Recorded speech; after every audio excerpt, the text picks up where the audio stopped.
very early starting members at the moment who've not really got up to much. But the Rippers are an organisation which is formed of lots of different organisations who've been opposing the forces of darkness for thousands of years. You know, your Knights Templar type people and that kind of thing. And you've all come together to track down and defeat the forces of the Cabal. Previously, and the Rippers won. It did. The leader of the Rippers, who was Jack the Ripper, he joined forces with Dracula and was meant to rise up all the darkness, and eventually he was overthrown by the Rippers, and that's kind of where this Rippers Resurrected begins, with the defeat of Dracula and Jack the Ripper, and a lot of the Cabal. There's still Cabal forces out there, but they are more into hiding, more in the shadows. The general population of Victorian England and the Victorian world is the same as sort of historically true. Everyone's going about their business and is blissfully unaware of the darkness that lurks beneath the surface of the world. As in order to defeat the powerful baddies, the bad guys, various Rippers have tried different things. There are sorcerers, magic users, as well as divine spellcasters, and also notably, which is where the Rippers get their name from, when they slay creatures, some Rippers, not all of them, and some even now think it's a bad idea and it's frowned upon, but some have actually been grafting off the abilities from creatures that they've killed, so you can get things like werewolf claws and eyes to see in the dark or whatever. There's lots of different ones that's available in the Ripper's book, and you can also sort of encourages you to make your own, so you can soup yourself up so you can be as powerful as them. Though it does have a cost, as Frederick mentioned earlier, there is a reason stat in this which sort of forms your sanity and your descent into becoming a beast, a creature of darkness like them, should you take too much, rip too many things from and graft them onto yourself, you slowly turn into a beast.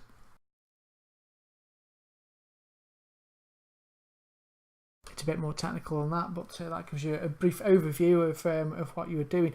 It's kind of think sort of Penny Dreadful. If you watch Penny Dreadful, that's kind of this sort of setting, really.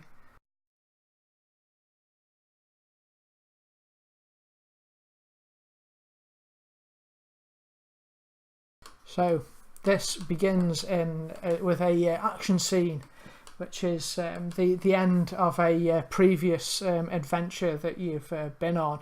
You've been assisting you're all trainees, apprentices to begin with, and this happened about a couple of years ago. You're all apprentices under a very experienced Ripper called Colleen Moran. And you've been out and tracking down terrible vampiric creatures, and you finally managed to track them down to their lair. She is with you, Colleen, and will help you in this, but it begins with you disturbing a lair of Nosferatu. Dun, dun, dun.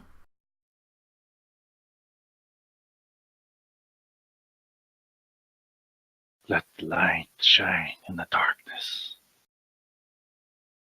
So what country are you in? Ireland, there. Oh, no, at the moment you are somewhere in Eastern Europe. Let's say you're in Czechoslovakia. Oh. Which probably isn't Czechoslovakia, is it? In Victorian times, it's probably something completely different. Bohemia. Bohemia, that is where you are, Bohemia. Thank you, Aaron. The only time I've heard that was when it was Rhapsody.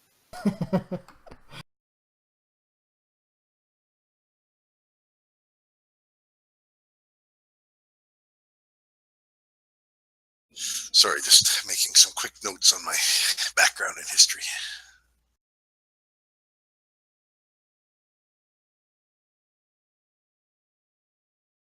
All right, so we we have disturbed. Who are we working for, sir? A woman called Colleen Moran. She's an elderly ripper, very experienced. She's been part of the earlier war against the Cabal, and was instrumental in bringing down the Cabal's forces. She, you know that she has the ability to cast spells. She's a spellcaster. Very intelligent woman.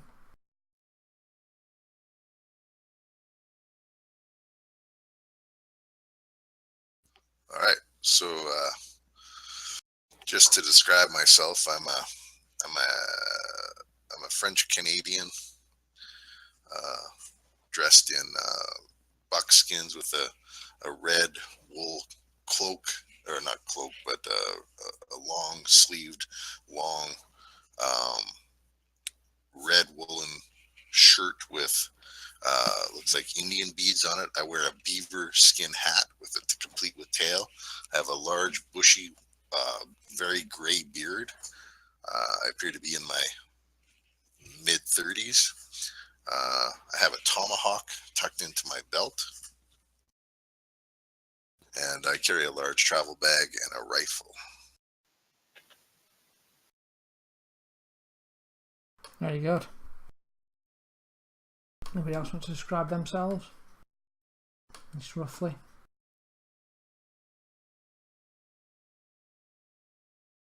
I am renowned throughout the Rippers as a explorer. Cool. I'm sort of like fairly scruffy.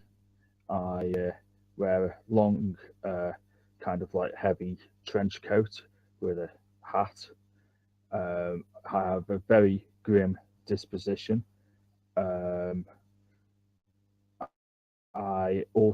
I carry both a sword, and I have a set of Ripper claws, which are not Ripper tech. I hasten to yeah, and that's about it for me. If anything, he looks probably a little bit sort of like antiquated with his style of dress, probably as if he should be sort of like about 50 or 60 years ago rather than the late 19th century. Cool.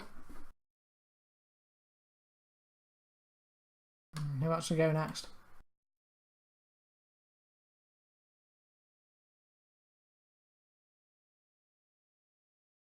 No one. I was just thinking. Oh, no, don't think too hard. Okay, I'm just. I basically look like what I am. I'm a priest called Frederick Hartel, and that's all you're going to get. That's Just cool. look. You can be mysterious.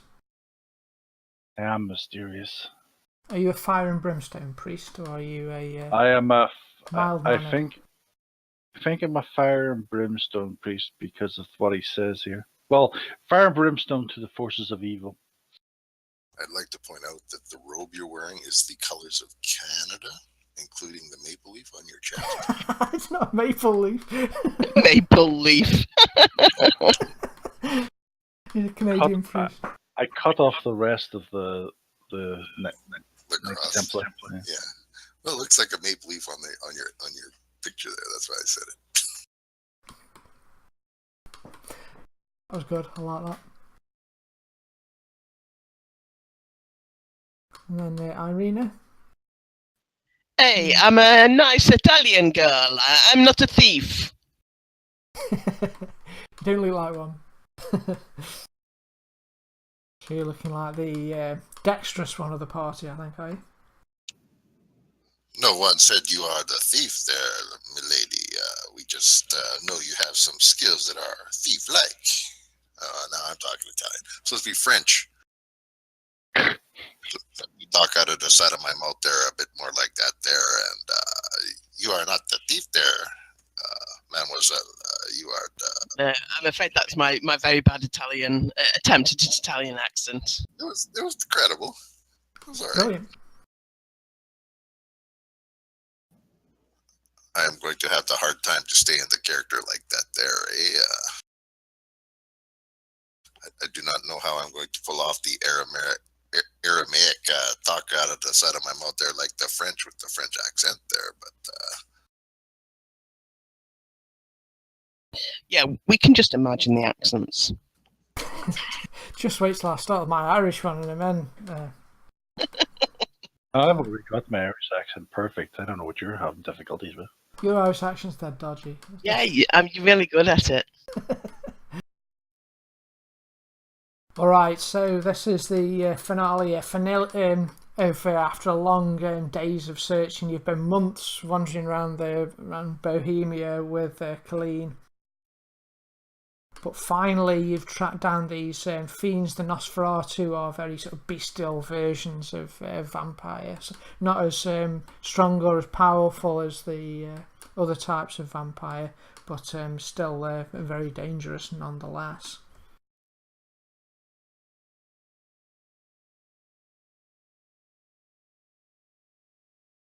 As you enter the cavern, they begin to draw out from the shadows and hiss at you, and we're going to go straight into a fight. I wonder why we're all A's except for Pierre.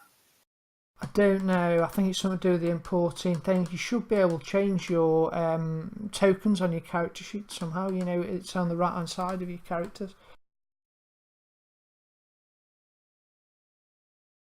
Might involve, I think there's like a control or alt or something.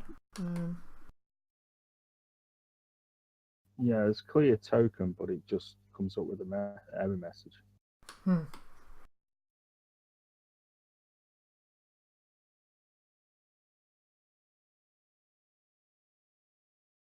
Let me see if I can at least put you as the right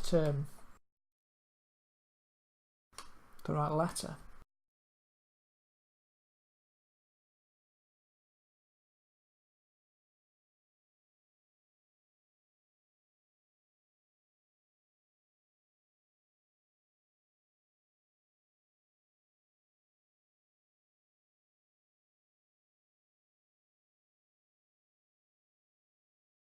I'm going to release my thing for a second and open it again just to see if that fixes it.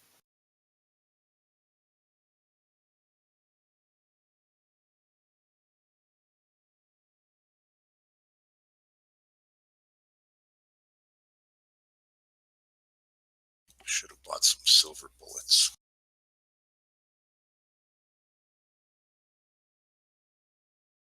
Don't know why it working, but you've all got your tokens are now the right letters now. So Jonathan, you're up. Is there a map or anything? Did you sure? Did you not get the map? There you go. Okay, they're quite a distance away. So, how far can I throw? Throwing is usually, is it 4, 8, 16, I think? What do you try to throw? 3, 6, 12 is my range. I have holy water. Now I need to look up what the holy water does, don't I? Yep.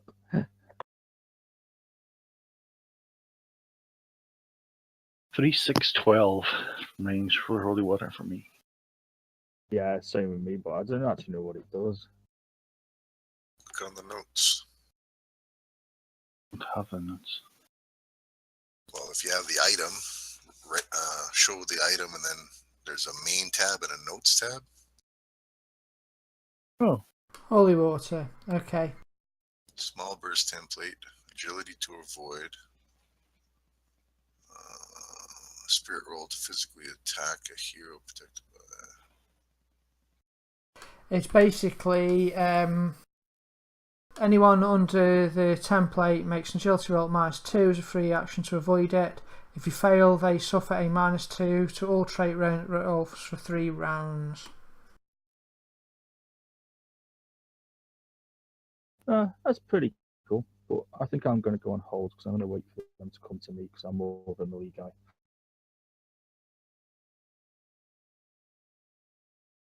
And I can't quite reach him at the moment without sprinting. So if you could stick me on hold, please.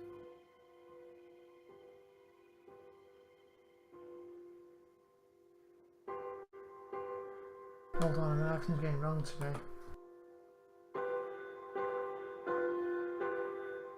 A crazy pianist sort of whistles past in the background. Okay, you go on hold.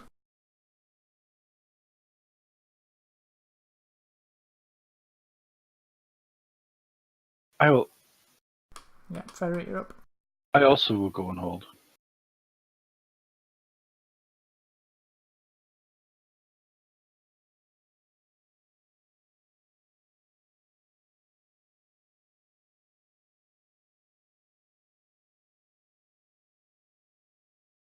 I'm not going on hold. We are ordered to kill these, end these things.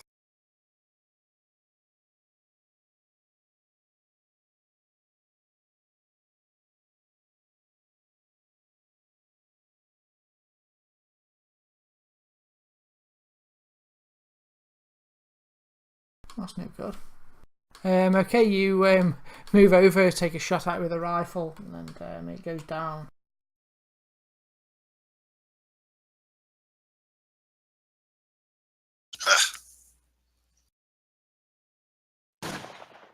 There you go, that was your rifle shot. Have you got any more movement you want to do? Oh, I'm good there.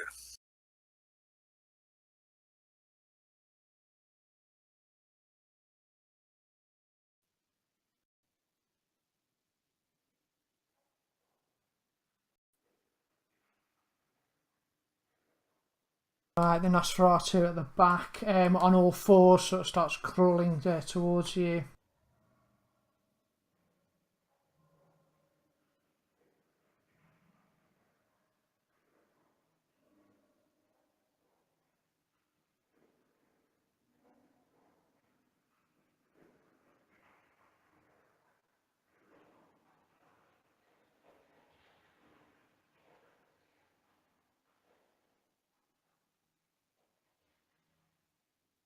This one's moving around at the back.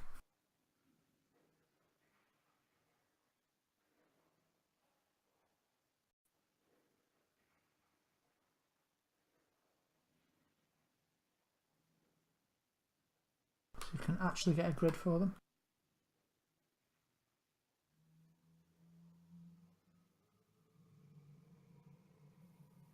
I thought there was one missing then, but no, you shot it. Alright, so Colleen.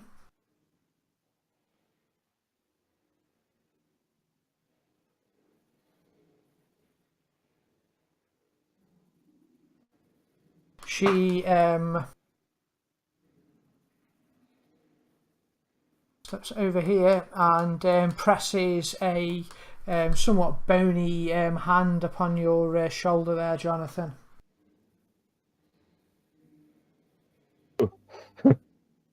And something's getting me. Oh no, it's just your bony hand. It's Colleen's bony hand. Yeah, she turned around and just stabbed her. This does not seem like the time there for the make you feel good stuff there, Colleen. She's speaking arcane words, but she's continuing some sort of incantation. We've got people on hold. Do you want to stay on hold, or do you want to come off hold now? No. No. No, we're good. We're ready to move.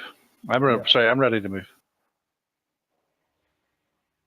Yeah, same here. I'm ready to move. Okay, I'm gonna well, go over technically, Jonathan. Well, okay, you can go whatever order you want. Frederick, okay. Okay, I moved up there and I'm going to slash this person with my sword. All right.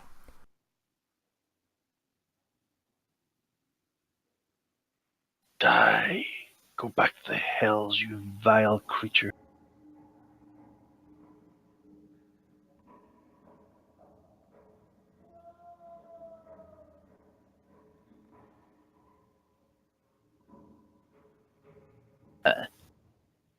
That was me, you end of turd. Shaken, that's good. So, Frederick, you say you want to go? That was me. Frederick. You go to Jonathan now. Sorry, Jonathan, you said you want to go. Yep. I shall move across to this one that's on his lonesome, and I shall stab him with my claws. I should have took a second turn because the god just gave me another option because I'm a priest.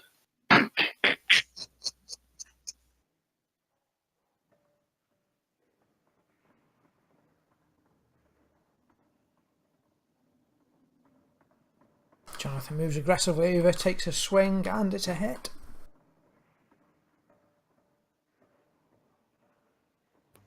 Wow. Okay, so I tickle him with my claws.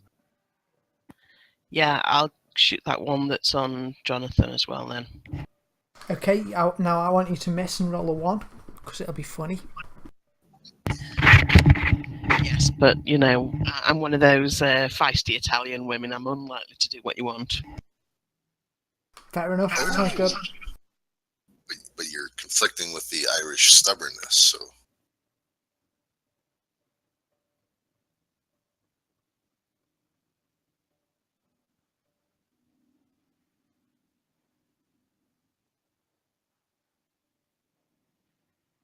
They're both shaken. Haha. Pistol rings out and you'll shoot it sort of in its shoulder. It snarls angrily. I think that's the end of our round now. Ooh, round 2, these Nosferatu get to go. Mahaha. This one runs round to attack Frederick. Lunges towards you, trying to bite you. Oh, I forgot something. I'm going to do it now because I always forget that. Everybody needs to make me a spirit check. No. There's no minuses to this. This is for fear.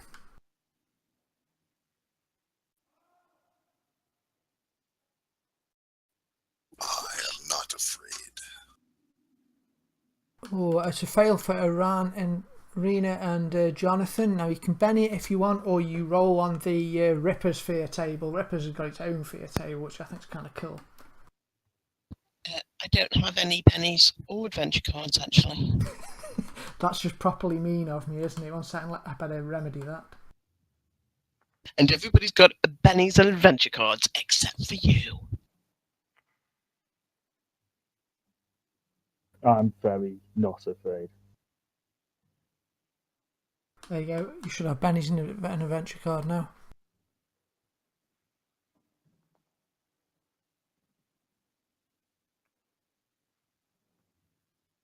Second go round, you're fine.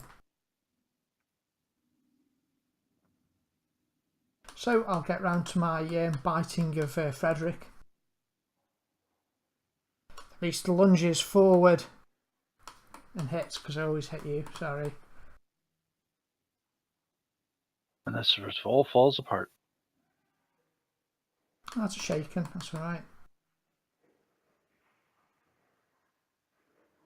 I presume you'll just take. Yeah, might as well. Now sadly, you've got improved frenzy, so he has another go.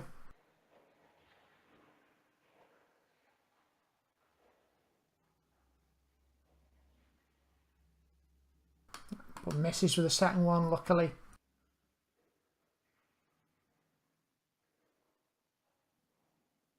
This one here recovers from shaken, and I use the new shaken rule, so you don't need a raise in this setting, just play it as written.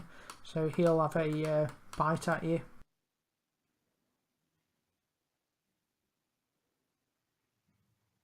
Misses the first one.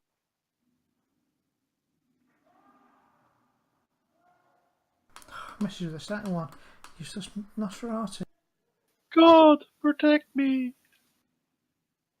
And he seems to be doing just that, because you're holding up against 2 of them quite well there. However, you can see out of the shadows another one is approaching from behind. yeah.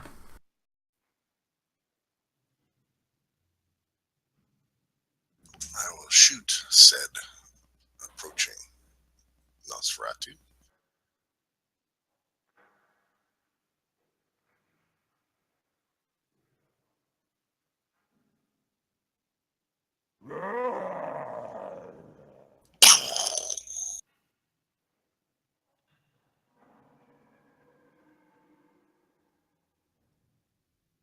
Oh, well done.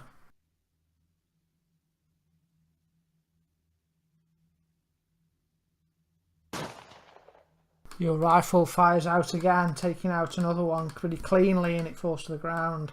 Colleen, this time, I'm wondering why there's two of her. I don't know. I was going to say, why is there two of them? That's her other special ability. Mirror image. She sees her friend here, moves up and attempts to cast a spell on you. She starts speaking out weird words. Sounds like Latin, but it's not.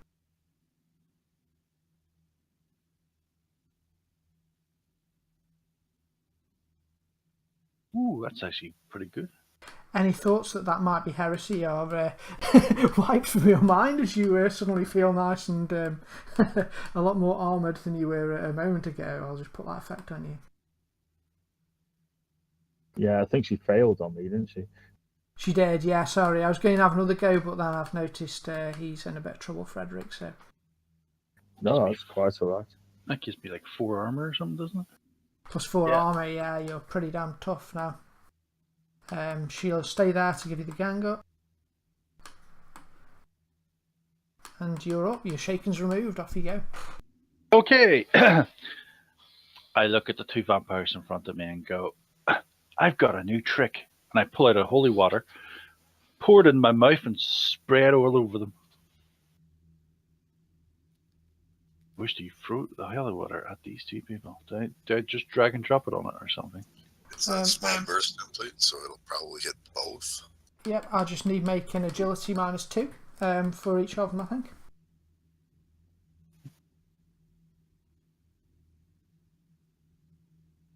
Surprisingly agile, these creatures, though not agile enough. God is with me!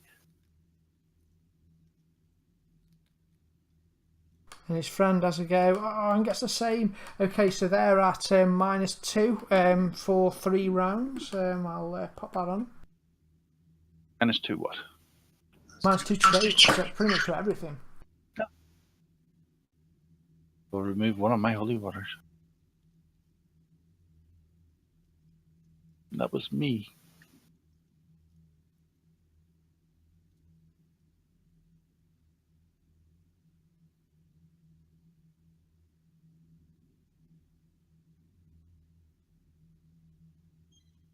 The Italian.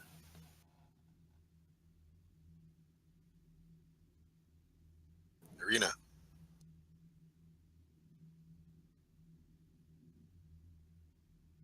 Yes, I'll just try and shoot one of these foul beasts. Aim for their eyes. It goes through their heads and puts them down. Oh, I should talk to the French accent there. Aim for their eyes there, eh? It puts them down there right away there. No, not like that. In the other eye. Yeah, and the one that's not got the big iron patch over it.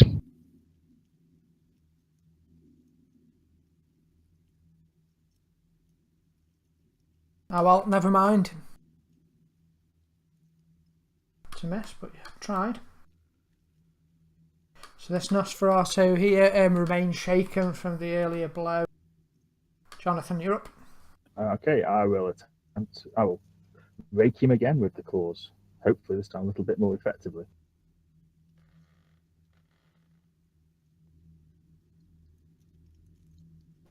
No, in fact, I managed to do it less effectively, as I managed to miss this time. Oh, you've actually got claws, have you? I didn't notice that. You've got rip attack already.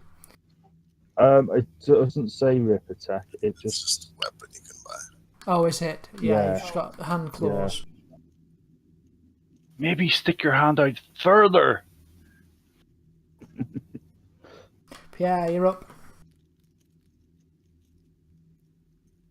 Yeah. I move over there like that there, and I shoot that there other Nosferatu that Jonathan is fighting there.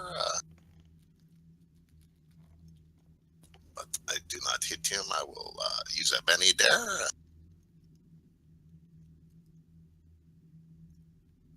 To shoot him in the eye there like that there. But he is. You had the same problem I had. You shot him in the eye and eye.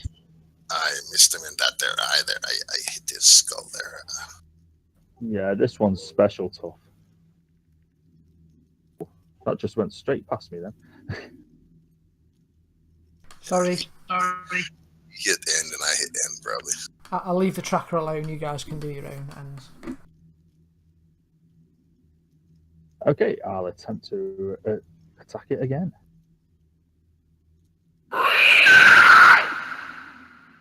Yeah, I will wave my claws ineffectually in its face.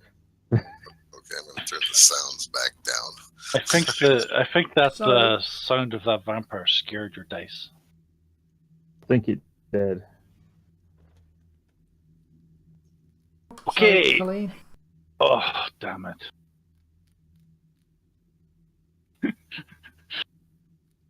Okay, she points a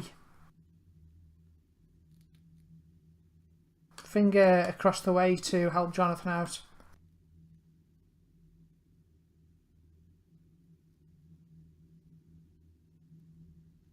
Okay, and she's basically saying, cursing on you. Curses. Okay, the Nosferatu clutches its throat and falls down to its knees. It holds up a splayed hand towards Colleen, and it wails as it bursts into dust at her incantation. That Colleen there, that's powerful, powerful abilities there, eh? Okay. Oh, I forgot to do this.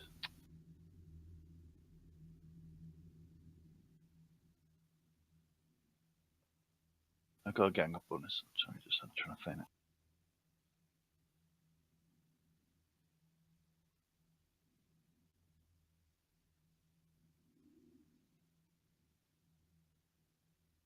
I'll slice at this vampire that's beside me and Colleen. Looks like you're targeting the wrong one.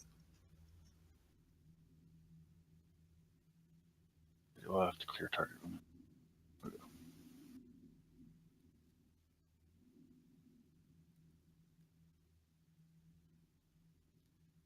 Ooh.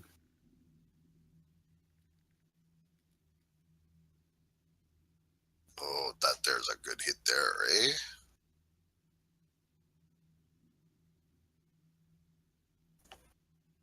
Okay, you swing your sword of divine might and slay one of the creatures in front of you. It bursts into dust.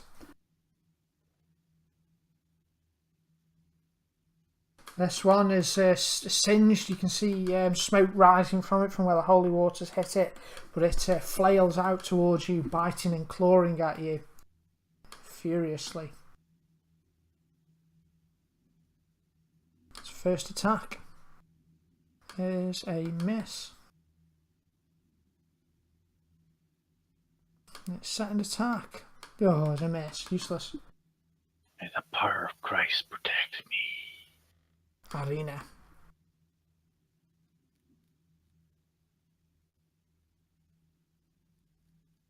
Aha, mademoiselle, you got the right eye this time there, eh?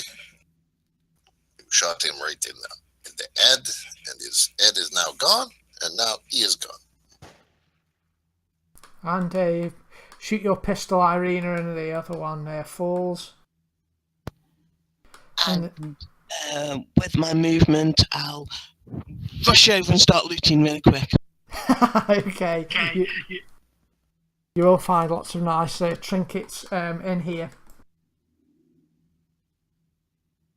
But that ends the adventure in Bohemia. That was the accumulation of months of searching for this nest, and you managed to kill them, and the population is once more safe. And you all return back to London. We don't get to loot the cave or nothing? She did it. Oh, I guess. Yeah, Irene nicks it all. There's nothing that exciting in there, the sort of feral, bestial creatures. And everything is quiet for a while. It's been a year now since you've seen Colleen, and you heard that she has retired to her mansion. She's a very rich lady. She retired to her mansion in the south of Ireland. And you go about your business with the rippers. You've not yet strong enough to get your own lodge together. When you're all seasoned, you can build your own lodge and put you build things on the lodge to make you can make your own holy water and that kind of thing and stuff. But when one day, around a year later since that fateful day in Bohemia, you receive a letter. Now, I was going to have a handout, but I messed it up. Everything was going wrong today. Never mind. But the letter reads, "My dearest friends, my retirement to Dungurney Manor has not gone as well as I hoped. It seems that the darkness of the Cabal has followed me to Ireland, perhaps to seek revenge for the destruction I brought upon them. Over the past 2 months, there have been attacks here on locals, and bodies have been found in the hedgerows, and some dead in their beds. I cannot help but feel guilt for the dead. I'm sure that this has in some way my fault. It's some dark creature, I'm sure, that has been lured here to seek vengeance upon me and upon the locals here. I would search for the beast and combat it myself. However, I'm left bedridden by my rapidly declining health, and I'm impotent against this menace. Please, my dear friends, I beg of you, come to Ireland, come to my aid one last time. Yours eternally, Colleen Moran." We must go and save this poor girl. I have not been to Oh, Ireland. definitely, yes. We go over there to that there island over there, and we save our mentor there. We kill these beasts that are killing the villagers. Indeed, we go. Absolutely, we shall send them back to their hell that they were spawned from. But everyone has to be brave because we're going on a ship. You do have to be brave, you're going on a ship. So you book passage out of London. You'll get the train through to Bristol, and from Bristol a ship which will take you over to Dunleary, and from there you'll be able to make your way, hire a carriage which will be able to take you to the Dungurney Manor.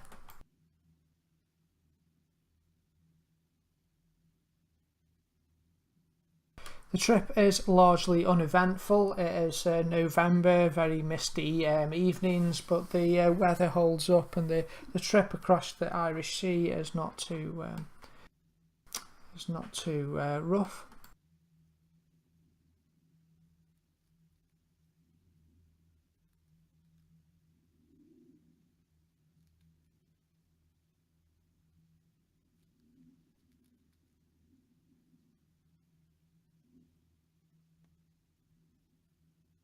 Okay, while you're AFK, I'll wait for a moment. If anyone wants to grab a drink or something, we'll go AFK. 2 seconds.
Laser knife, 5 of us. We've been increased by 1. Wow.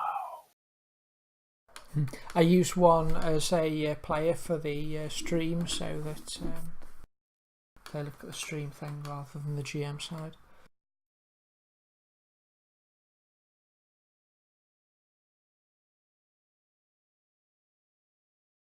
I'm back as well.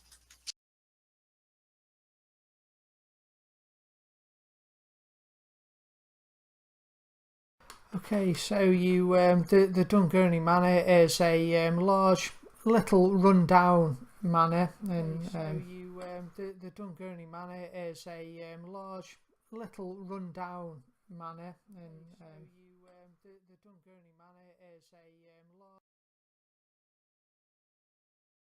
Sorry, I was giving myself a terrible echo there. And your horse's hooves will clatter along the cobbles, the somewhat weedy cobbles of the courtyard. And you'll alight and pay the carriage driver, who will turn off and head back in the direction of Dublin. Up ahead you can see a large manor with big double doors, a big wooden oak door in front of you for the manor building.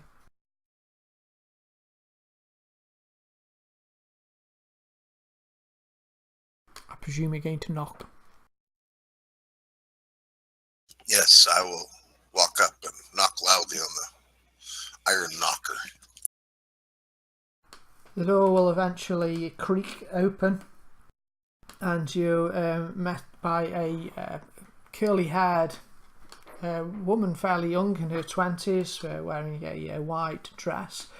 She smiles and looks a little curiously at you all and says, "Ah, you must be my aunt's friends."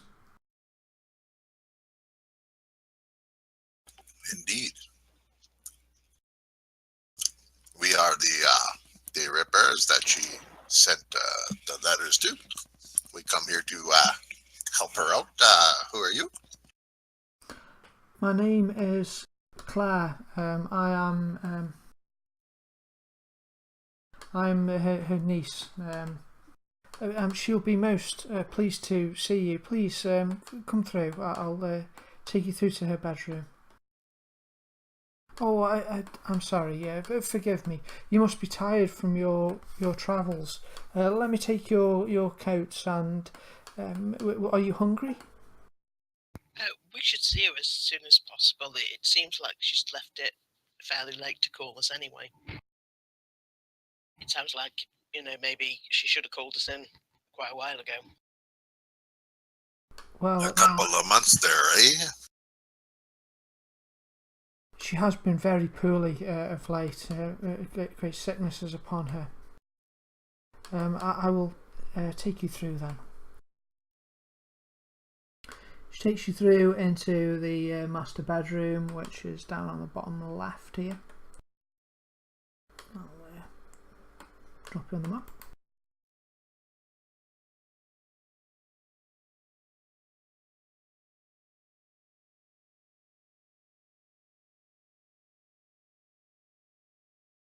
See her. Can I go over and have a look at her, see if I can recognise what's wrong with her?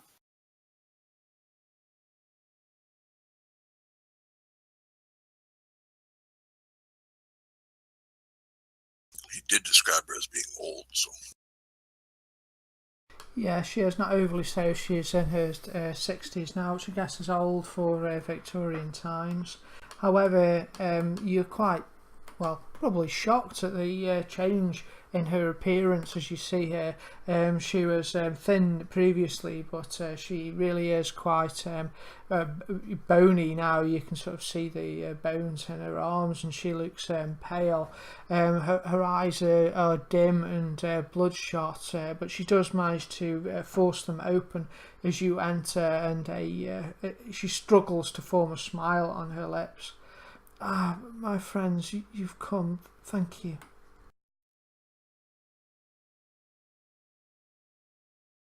Do not strain yourself there, madam.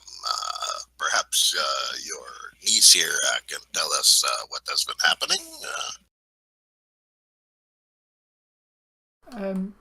You'll be joined at this point by two more people here. Claire is the one who let you in, but the sounds of movement has also attracted two other people. There's Caitlin, who is Claire's twin sister, who's also obviously the niece of Colleen.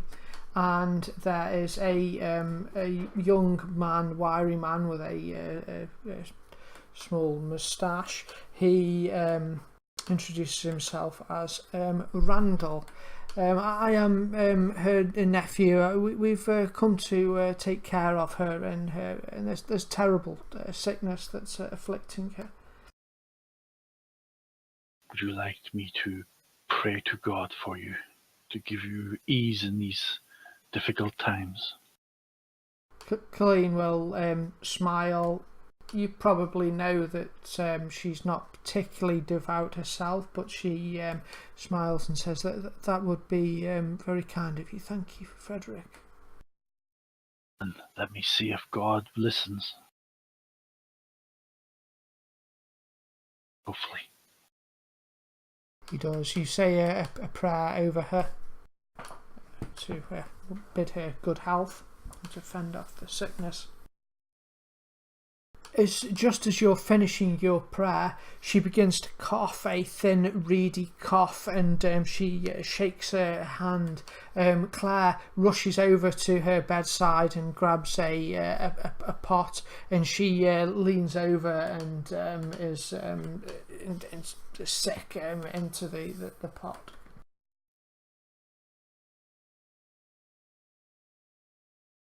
I do hope my prayer didn't cause that. I'm surreptitiously eyeing everything, sort of what drink or food is sort of nearer, or medicine bottles or anything like that are around. Okay, she. You can make me a. Not. Do you have medicine or anything? No, I was just gonna do a noticey roll.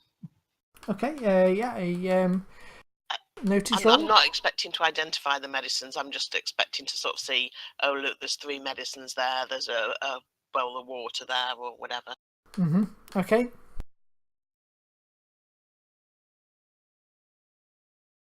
Sorry, I'm just laughing at Frederick. I was just really noticing what he said. You look around, you can see that there's quite a lot of medicines on the table beside her bed. There's quite a collection, a pill menu she's got. Well, it'll all be bottles mostly, lots of different bottles of types of medicine that you don't really know what they are. Looking around, you can see that it's pretty well kept in here, and there are things around that show she's been tended quite well. There's sort of cloths where people have been mopping her brow, and there's food there, and water next to her. So, Colleen there, madam, you called us here to help you with this, the attacks there on the people. Who will tell us more about these attacks, that we might go and take care of this problem for you there, eh?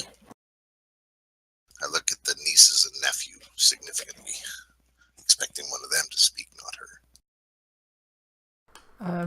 her. Claire will. No, it's just my aunt. She believes that a creature, something from her past. I am vaguely aware of my aunt's endeavours previously against things of darkness. She's been troubled in her sleep nightmares. And there have been murders in the village. People found dead, some in the beds, some at the roadside, and it could just be that there's a killer on the loose, but my aunt here is convinced it is a cryptid creature of the cabal that has come to wreak vengeance and perhaps claim her. Well, the letter there, it said something about our adventures together there in Bohemia there. So is this one of them there Nosferatu creatures? Colleen shakes her head. The manner of the deaths, it does not look like Nosferatu. They attack savagely, almost frenzied-like, with teeth and claw. This is a more calculated a death, a more careful murder. Well, go ahead. It would appear that the creature uses a whip and blade to kill its victims.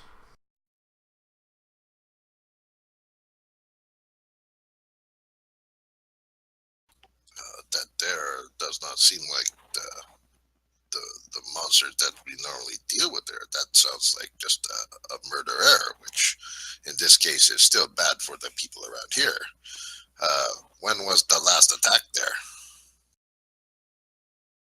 The last attack was but a couple of weeks ago. It was... What makes me think that is perhaps supernatural behind it is some people were killed in their beds as they slept, and there was no sign of break-in. It's either a very clever thief or something unnatural is occurring.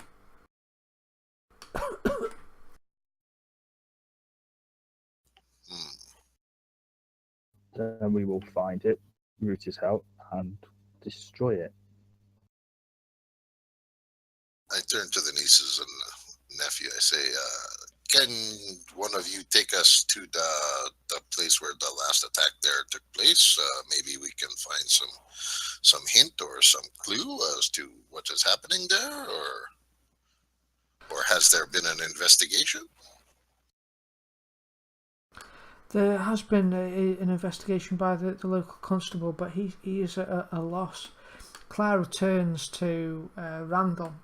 Randall, would you perhaps take them in the morning to help them? He'll sigh. Well, I could, though. I think this is perhaps a wild goose chase. My aunt is obviously quite feverish. Indeed, perhaps there's a killer on the loose, but it's perhaps best that the constable's here. Are they Garda? They're Garda, aren't they, I think? Is that right? Ireland? Irish police? Sorry? Irish police? Or the Garda? Yeah, no, the guard. The Guard. Or you can say Garda as well. Garda. The Garda should be dealing with this matter.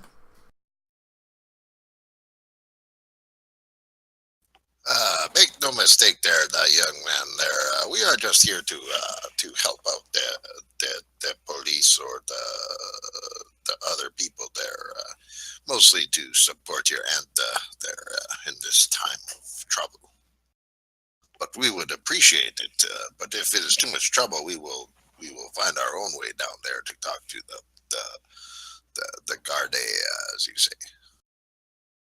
You'll see Claire scowls at Randall, and Randall says, well, if it is my aunt's wish, then I shall take you into Dungurney. We should perhaps go in the morning, though. It is dark, and it would be easy to turn a foot in these roads.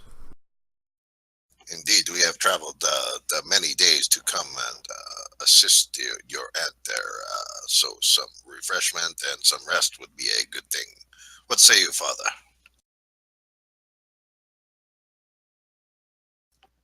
Frederick, Prior, Priest, what do you think?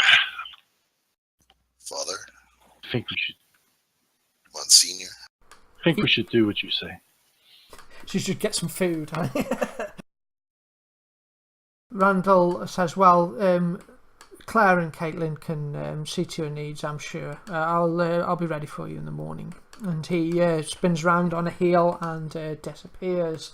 Both Claire and Caitlin look at the door as it shuts behind him and shake their heads, roll their eyes a little. And says, Randall can be insufferable, but he's okay, I guess. The young man there, he does not seem to believe that there is something wrong with these deaths there. How come? He's a fool, if you ask me. And she'll smile wryly, and says, my aunt always knew what was best. I'm sure she does now.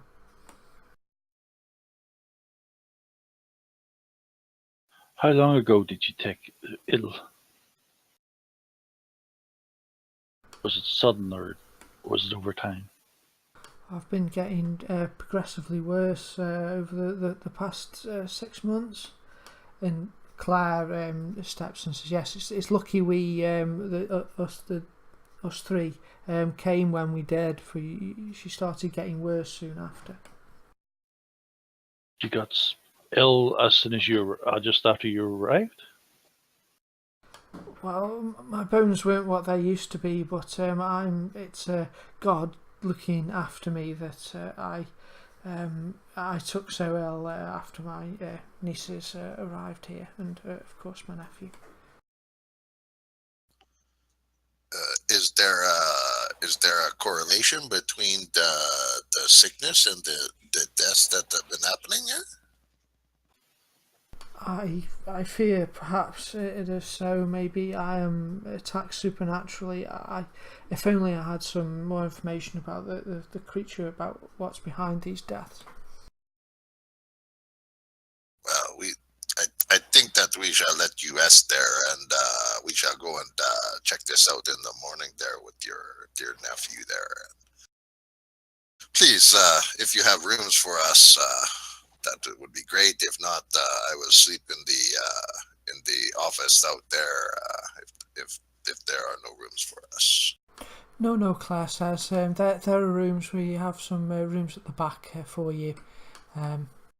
I'll show you to them now, and I'll fix up some supper for you. I'm sure you're tired. Thank you. Colleen, shall I stay with you overnight and pray for your soul and give you some comfort in your hours of sleep? I am pleased with your company, though. I do get. I'm not sure how much company I will be. I get a little tired quickly nowadays, and it's terrible sickness. Well, you sleep, and I will pray over you, protect you during your sleep. Thank you. She'll reach out a hand and rest it gently on the back of yours. Her weak fingers sort of trying to grip you, but it's a shadow of a former self that you saw a year ago.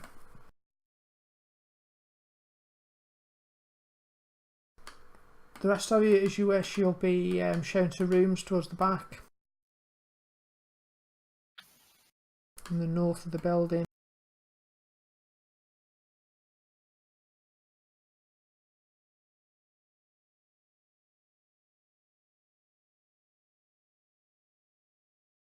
Are you keeping an all-night vigil there, Frederick, over Colleen?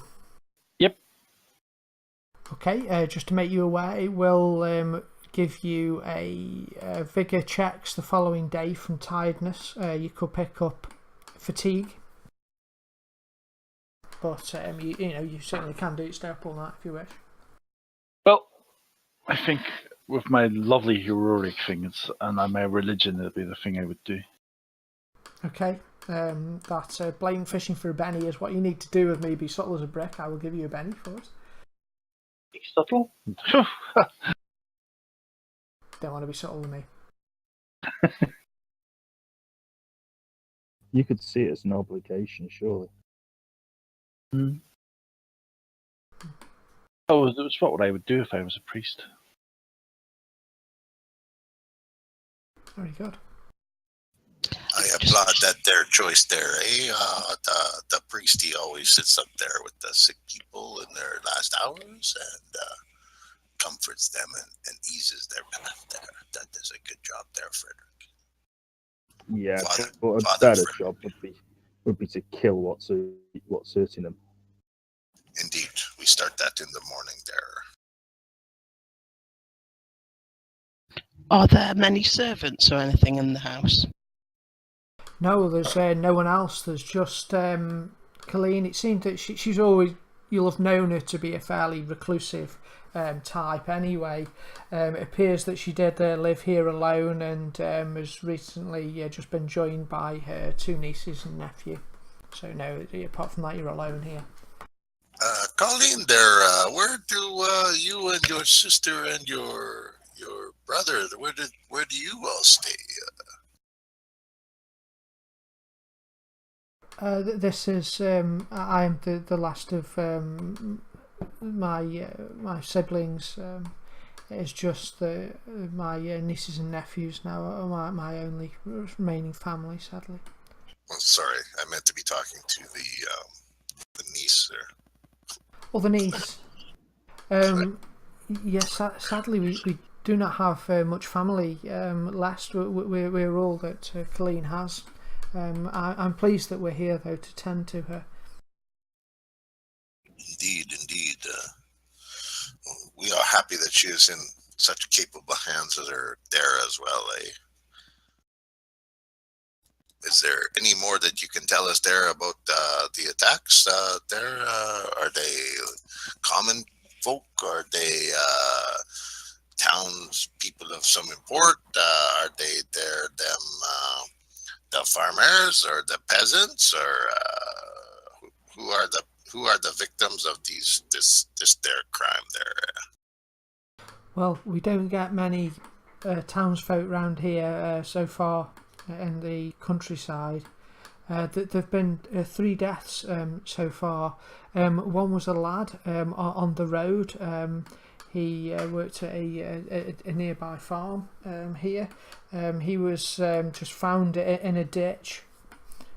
He'd been cut with a blade, so it says, and lash marks were upon him. His eyes open wide as if he was terrified as he died.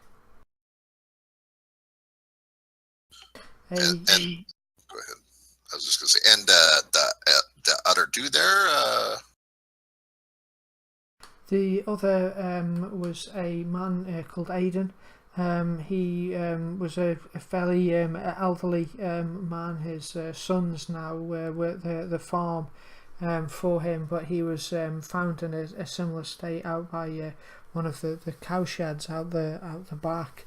No one heard nor saw anything, but he was found cut and whipped. And finally, there was Molly, who died in her bed. All the rooms, this is perhaps the most strangest of all, but all the doors and windows were still left intact, but she was found bloodied in her bed, cut and also lashed. And all of them, their deaths, they were quite close to the manor here, or were they farther away, or? Oh no, this is all within around 5 miles of the Dunleary Manor. The village is only down the road there. All right. Well, you have the good night there. Bonsoir. And we shall see you in the morning there, and we shall go with Randall and talk to the guard there, and find out what he knows. I go to my room, and after I eat and partake of some ale or wine or whatever they're serving. I wish you a pleasant sleep, sir. Merci. I kiss her hand. Okay. Anybody else want to do anything?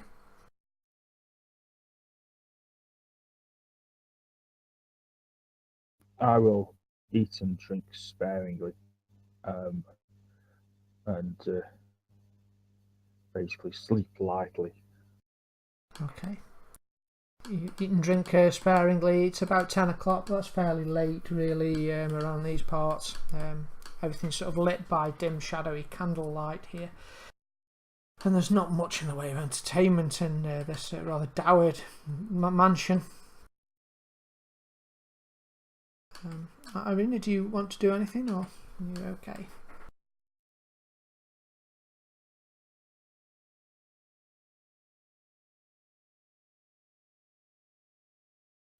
I'm going to pass out on this large couch here in front of the fire. Okay. In what appears to be a library.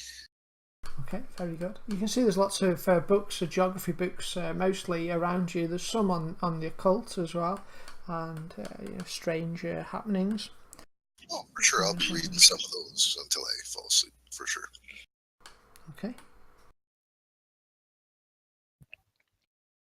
I'm gonna sort of give it a couple of hours till perhaps midnight or something, and then have a wander around the house.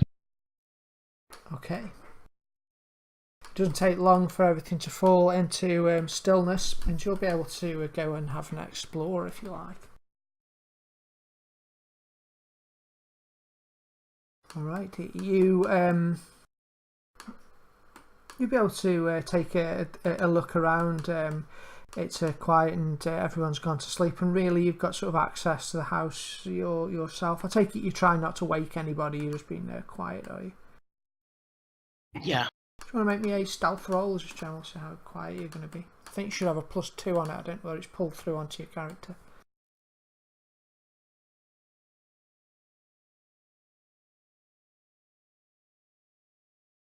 You're quiet as a mouse as you explore. You don't find anything particularly unusual. Is there anywhere in particular you want to search out? You can pretty much get the idea what's what's in the map. That isn't a throne room. I don't know what that is. It's not a throne room though. I've just used this map. It's probably like a ballroom or something like that. Yeah, it's just like a big ballroom area. Good idea. Yeah, I just, I'll be checking windows are all secured and listening out for anyone else who's moving around at night, and just want a bit of a nosy, really. Excellent. Okay. If you'd like to make me a perception roll, please.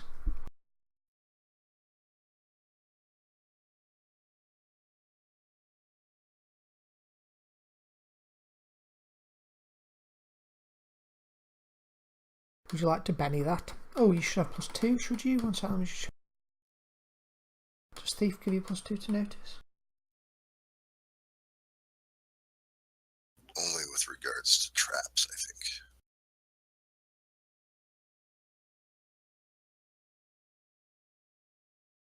think. Yeah, it is. Yeah. So would you like to Benny it or not? Yeah, I'll Benny it. Okay. I think you deserve a Benny anyway if you're being curious. You are indeed being curious.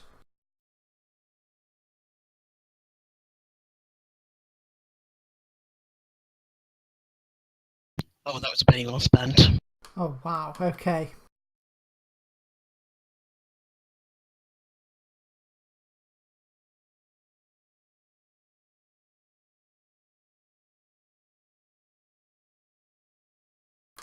Within a moment, I'm just looking for something.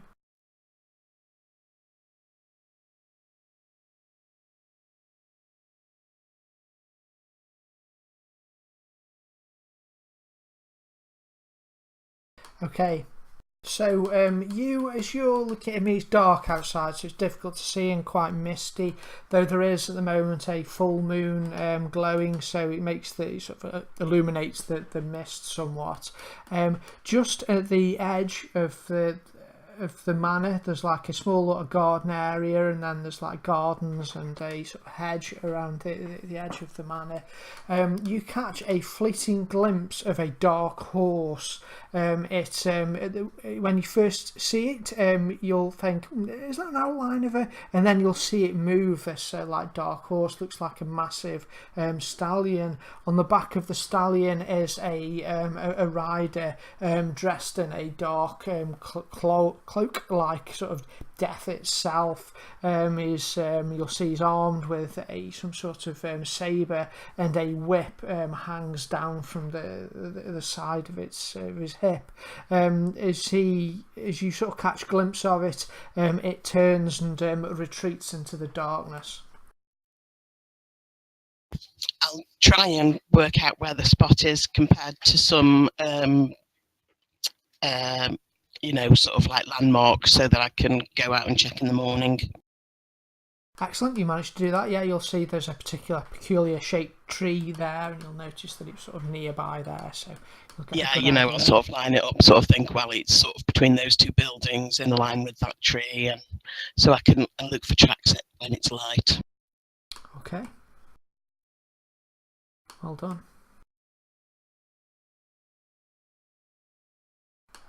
And you'll go around and check all the windows are secure they are, and the door and the like.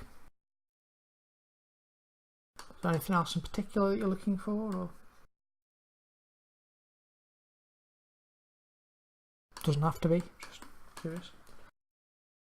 I'll have sort of scoped out where the nephew and nieces, where their rooms are.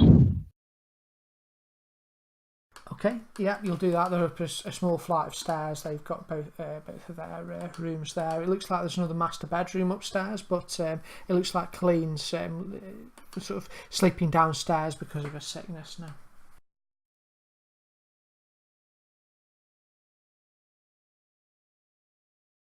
And sorry, did you say there was a study? Yes. At the moment, Pierre is a sort of sleep/reading in the study. Oh, and actually there is another one which is much better kept. Right at the top right hand side, looks like an actual proper library. The other one looks like just a relaxing room. So yeah, I'm sort of looking for what would be Colleen's desk. Anywhere where she might do any paperwork or correspondence. It's probably down by her bedroom there. There's one. Yeah, I mean, she will do. It looks like, say, the letter that she wrote to you. She's been bedridden for a while, so she probably wrote that down there. But this room that you're in at the moment does look like a place where she has been studying in the past. There's lots of sort of very old text in here, and relating to various creatures and magical arts and things like that. It's very interesting books. Does the desk have any other kind of household paperwork, legal documents, anything like that? Yes, it can do. Yes, it'll have. You'll see.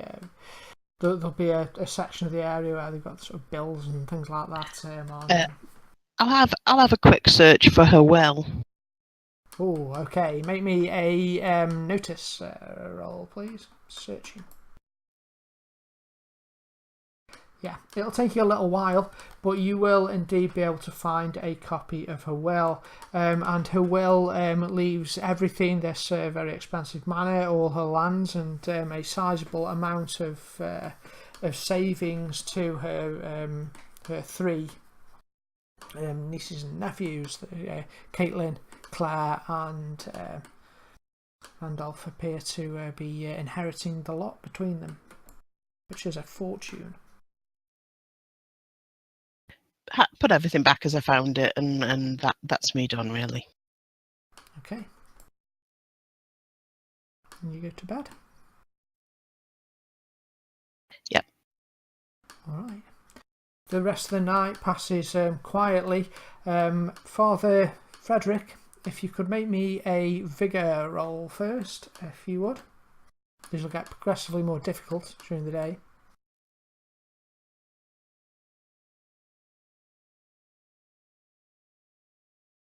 You're fine. You managed to stay awake throughout the night at Colleen's side. She'll sleep, and you'll see her dreams are feverish at times. She'll be muttering things of battles with dark creatures from her past, people that she's lost and the like, friends that have died in the battle against the Cabal. As you'll see the first rays of stun begin to light up the edges of the curtain, the door will open and Randolph will appear.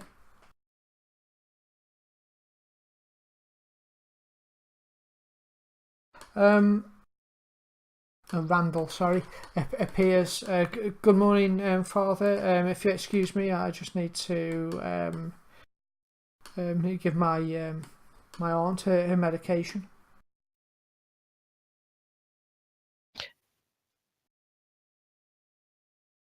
Why do I have to be excused for you to give her medicine? You don't. Okay, you can. You're happy to stay there if you wish. You'll see that he he gets various sort of bottles out, and he'll sort of fairly vigorously wake up Colleen and sort of set her up. She's looks half asleep. Here, Auntie, it's time for your medication. She smiles weakly and says, "Oh, you're so kind, Randall." And he... Can I have a... Go ahead. It just says, can I have a look at the medicine? Can I just wander over and have a look at it, see what he's given her? You can indeed. Do you have knowledge medicine or knowledge... I've only got healing and notice and faith in it. Healing, you can make a healing roll, though it's going to be difficult because healing's kind of a first aid thing. I'm going to put a -2 on it for you.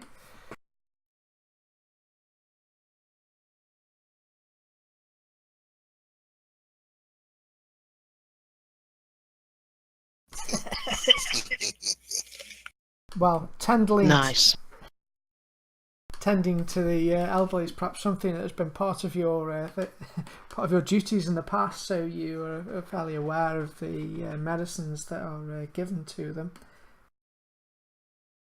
You'll notice one in particular doesn't actually have a label on it. One of the bottles, it's just a sort of a green bottle. The others look like medicines which you recognise from the label. There's quite a lot of hocus pocus medicines that sort of go around this time. Various ointments, good for your liver and things, oils and salts and all those kind of things. So there's I'm picturing in the olden days the medicines like arsenic and cocaine. So yeah. Picturing this. They're using arsenic as a blood thinner so she doesn't have heart attacks. Cocaine is also popular, isn't it? Yes, in the Victorian era. However, there's not... Well, I suppose there will be those sort of kind of things there. Nothing unusual. However,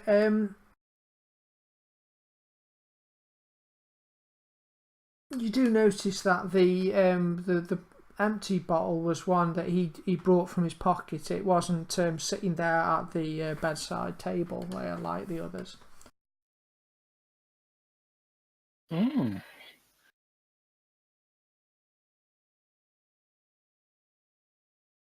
I don't have a stealing skill, but I'll stealthily try to sneak over and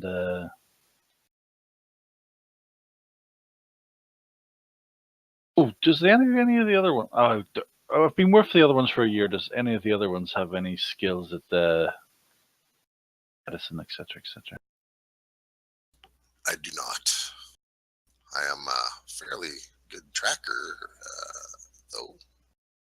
I will try and slip the vial and go and see one of the others and say, does anyone have a reconnaissance? But first I have to try and see if I can get this vial. Beyond skill, probably. Definitely first, and then unskilled steal or something like that. Are you trying to pick his pocket, essentially, are you? Oh, I thought you said he put it on the table. What he did is he gave her a lot of the medicines that were on the bedside table, but also produced one from his pocket and gave her that as well and put it back in his pocket after. And that was the one that hadn't got a label on.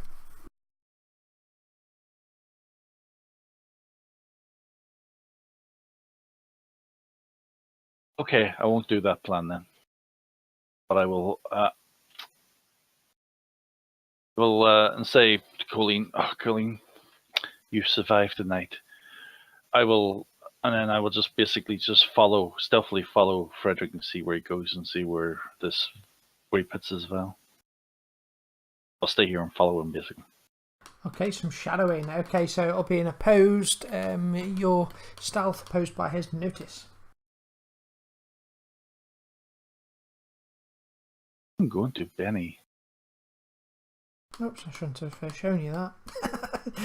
Well, I'll go with the first one. Damn it. Yeah, stick with the first one. Well, you do just manage to do it.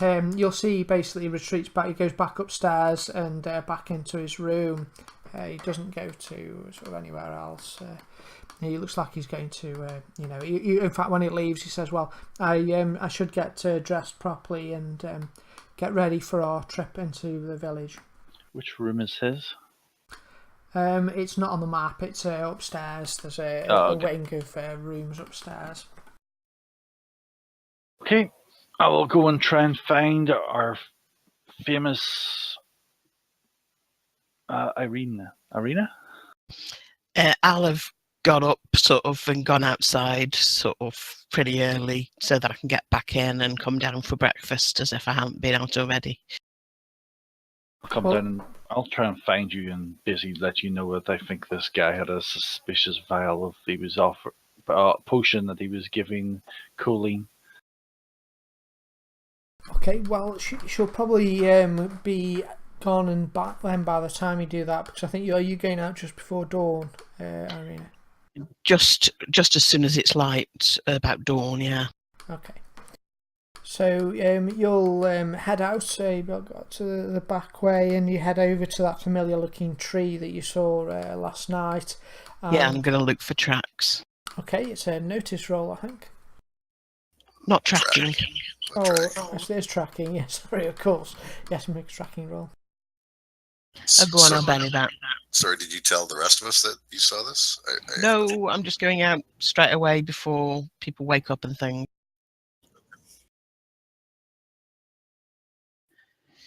Okay, last Benny. Obviously having trouble finding the exact spot. Do you get a bonus to tracking actually from Thief? Oh, yeah, so I probably didn't need to spend all these bennies, did I? Let me just have a look. I get +2. I think. Just a sec. Oh no, it's only climbing, lockpick and stealth. Notice. No, so basically I spend lots of bennies but get nowhere with the tracking. You know that the Frenchman there, he is a fairly good tracker.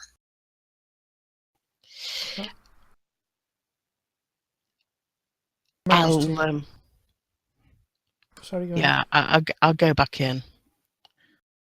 I'll have to speak to Pierre later. Okay, you manage to get back in, and as you're sort of up very early, you'll probably see Frederick coming back from downstairs. You've just followed Randall upstairs and noticed that he's gone into his room, Frederick, and you'll see Irina probably in the hallway.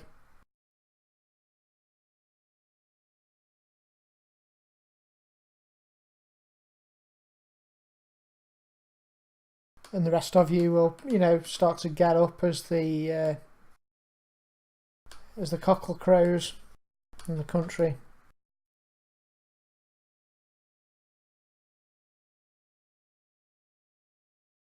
Alright, well, I wander around till I find the nieces and or nephew, and go and find some breakfast. Probably in the dining room or kitchen area where we ate last night. Sure. Claire and Colleen will be fixing up breakfast, and sort of Randall will come down to join you. And they'll cook up a nice egg and soldier breakfast for you all.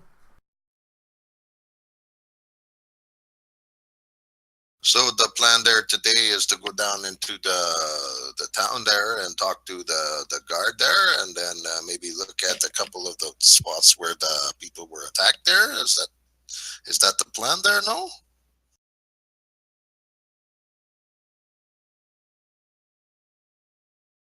Randall will nod and say, well, I need to get some supplies anyway, so I'll take you into the village. Très bien, très bien. I eat a hearty breakfast and then I probably won't bring my rifle. I'll try and sort of snag Pierre at, sort of when people are sort of getting ready or whatever, and see whether I can have a word with them that's not overheard by the nieces or nephew. You'll be able to do that pretty easy. It's a massive place, so yeah. Pierre, can you come outside and look for some tracks for me? I saw something in the night, and I want to see whether there were any marks left by it. Mademoiselle, lead the way there. You show me the place there. And I'll take him out to the spot where I saw the horse and rider.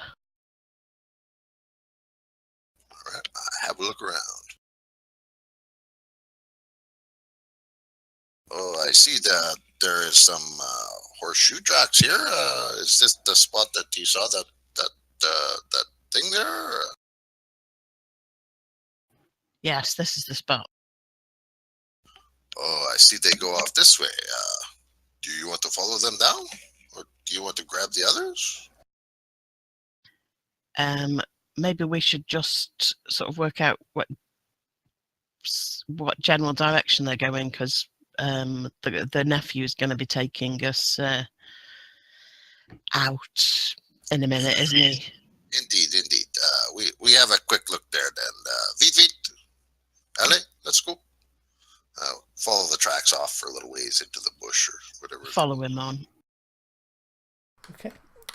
You follow the tracks. You notice that the horse's hooves, for a start, it's a big horse, heavy horse, really sinks into the earth. It's a big stallion. The tracks lead around the perimeter of the Dungoni Manor. It appears that it's like it's been circling the property, looking at it.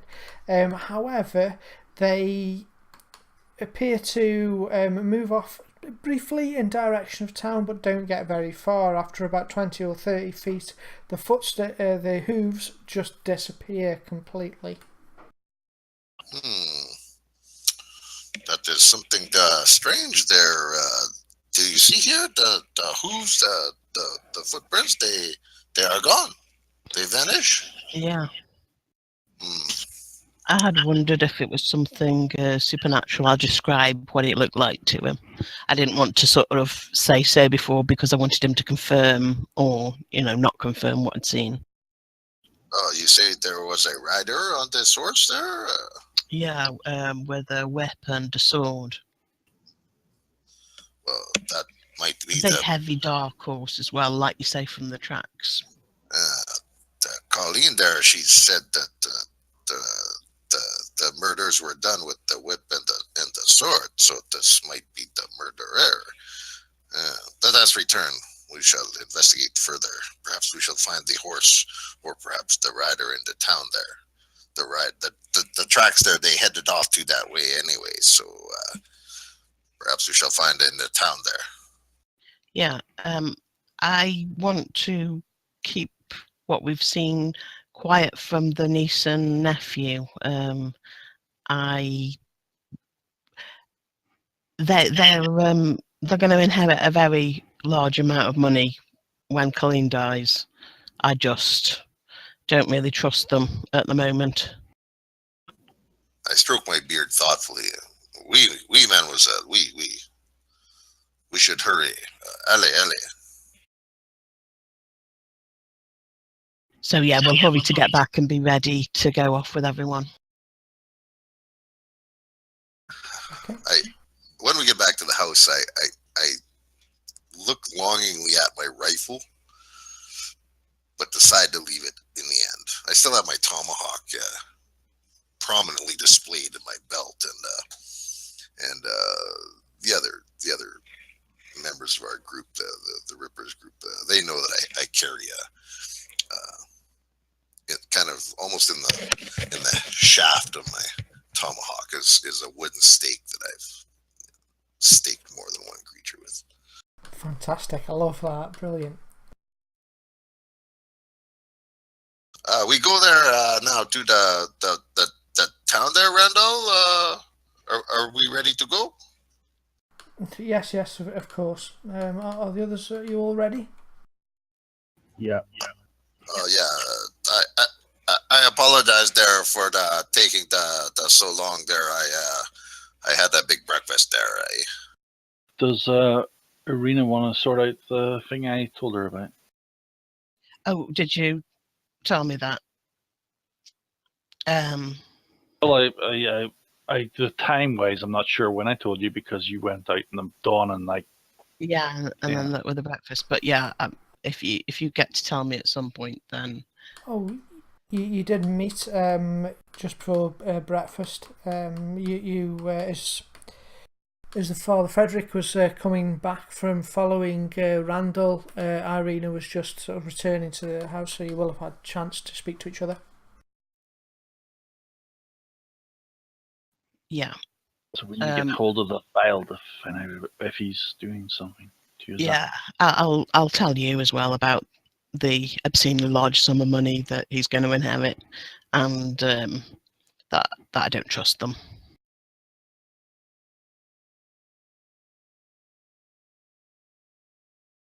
I'm going to have to wait till he's out of the house to search his rooms properly, probably. Right. So are you thinking of staying behind, Irina? Yeah, well, I'll set off with them, and then I'll run back. I'll say I've forgotten my purse and run back for it. Oh, very good. I like that. Okay. Because then I know he's kind of stuck with them and can't really just sort of, after I've gone, say, well, let's all go back and and help look for a purse. So yeah, I'll pop back and run up to my room for the purse, and then go and get into his room and search it. That's good. I like that plan. Okay. Anybody else doing anything there? That covers everybody. Well, since she's doing that with the thing, I will try and distract him with a talk on God and how his faith and how we'd like to, become more faithful. Fantastic. Can I have a persuasion roll then from Irina and from Frederick? Irina, yours is for your bluff to head back. Yay! I'm going to be taking note of the countryside, just general layout of the town and whatnot. I'm specifically going to be looking for the tracks that we were looking at earlier on the road. So I might be, kind of wandering a little bit, from side to side on the road, lounging or ranging a bit ahead, perhaps, so that, the party footsteps don't cover any tracks that I may find, that sort of thing. I imagine it's a hard-packed road, so I'm not expecting a ton of tracks on the road, but I'm definitely looking for signs along the side that the tracks may have crossed the road or came up to the road and then traveled down the road, because they definitely didn't disappear onto a road when we were following them. They just disappeared into nothingness, right? That's right, yeah. Okay. I'll come back to that in just a moment. Frederick, you talking to him, talking to Randall, with you can benny critical failures in this, actually, if you want to benny it. Doesn't the critical failure just mean that you just do some rambling, ranting kind of, Yeah, it does, yeah. Well, and Randall will say, I've no time for God. God has deserted us on many occasions. And kind of what he gets from you. You don't take him as very much of a God-fearing man, which is unusual in these parts. Irina, though, he seems to buy your bluff that you've forgotten something. And you manage to rush back to the manor, and you'll get up into his room. You can make me a notice roll up there. Oh, that's pretty good. That's okay. Okay, so you'll manage to rifle through his stuff. Are you trying to be cautious so that you don't reveal like you've been there? Trying to leave it as you found it? Yes. Okay, and obviously I know I'm looking for some sort of vial or potion bottle. Okay, what you actually find is something a little less a little more obvious than that, really. You do find the bottle in a cabinet there, which matches the bottle, the labelless bottle, the description of it that Frederick gave to you. But also nearby there, you notice that there's also a bag of powdery substance, which is marked rat poison.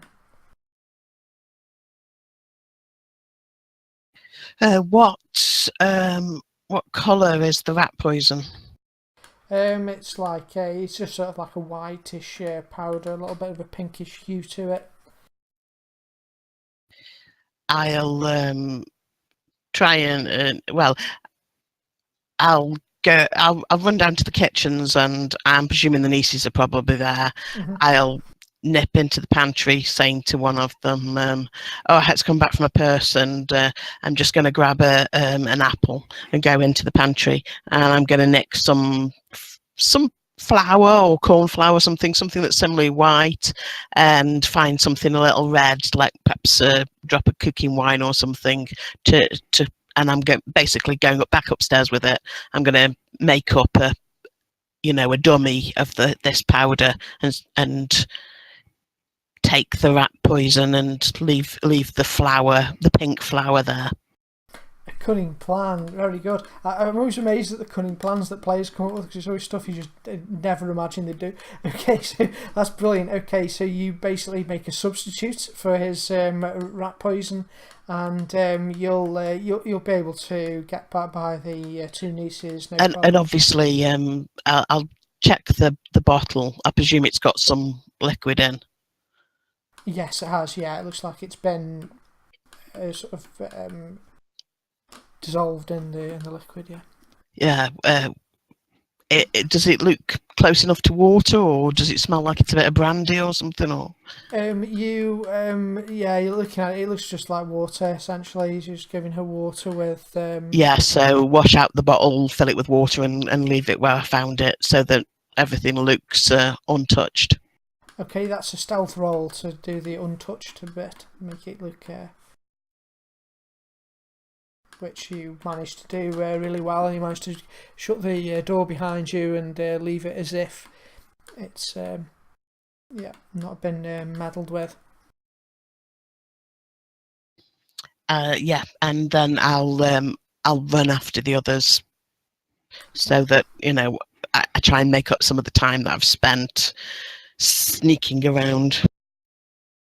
Okay, and you race after the others and manage to catch them up. They've been sort of walking very slowly since you left, which is good, because Pierre had been wanting to examine the tracks on the road. You find other horse prints, sheep hoof prints, and other various animals, pigs and the like, people's footprints in the muddy lane, but you don't see anything of the size of the stallion in this part, at least. It was a big heavy beast. There's nothing like that you see on the way down. Yep. Okay. Okay, and you'll go down into Dungurney village. It's a small village, just a cluster of houses really. There's a village shop there and a small pub.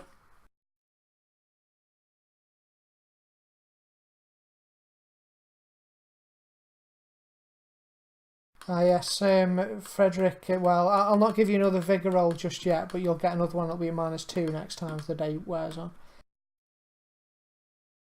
There's Frederick looking tired. He's been up all night looking after Colleen.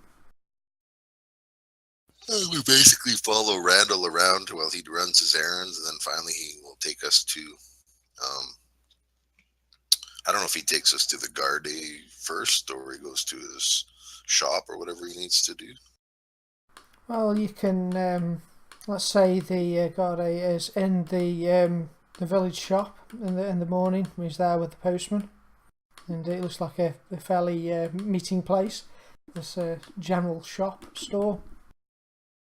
The constable will look at you a little suspiciously as you enter, and then he says, "You must be friends of Colleen." Indeed. Oui, monsieur.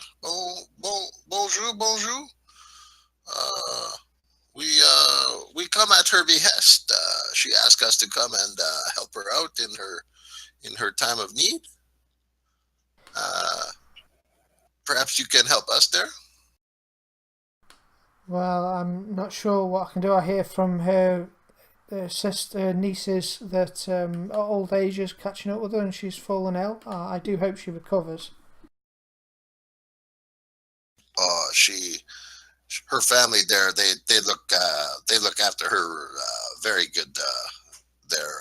But she asked us to come and talk to you about the murders that happened here in the last few months. Strange occurrences they are. Perhaps you can tell us about them a bit more. Did you look at the bodies? Did you look at the sites? What sort of investigation did you do there? I did, and sadly I'm at a loss to find a culprit to them. The young lad was killed on the road. The signs looked like he'd tried to run, but had been caught around the leg by a whip and then slain. There does not seem to be any reason for it. He was only just gone 12, the lad. So I don't know what devil would want to harm a child.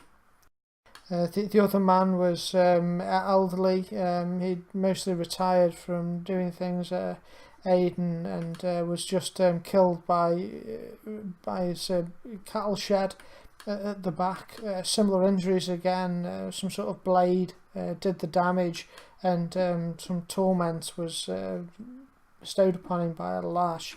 But the third death is the most mysterious of all, which was of old Molly. She lived alone down in the shack here. She too had been ill for some time, and but we eventually, when we found her house was all locked up, and there was no sign of a break-in, but there were hoof prints of all things in her bedroom, and again terrible injuries inflicted upon her. Hoof prints, you say there, eh? That reminds me of back in America there, when I rode for the U.S. Army there. It has been many weeks since I rode a fine horse. Are there any horses around here that a man such as myself could ride, there, Mr. Garde? There are a couple of horses which we could. Well, you'd need to perhaps borrow one from one of the farms. Oh, I thought this land there they would have many fine horses there, but perhaps I am mistaken. Well, most of the horses around here are working beasts that we have. They pull carts and the like more than riding beasts. So we do have them. This woman there that died in her house there, was she the last murderer? Sadly, yes, she was. Do you think that we could go and have a look at their house? I think that you probably took the lady and put her in the ground, yeah?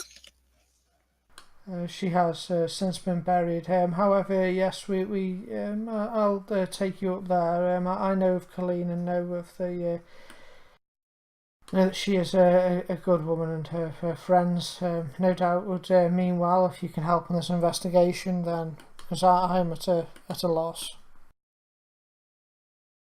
If it is no trouble, then there perhaps we can go there. Randall, are you done your shopping there? Do you wish to come with us there, or are you going to return to the mansion?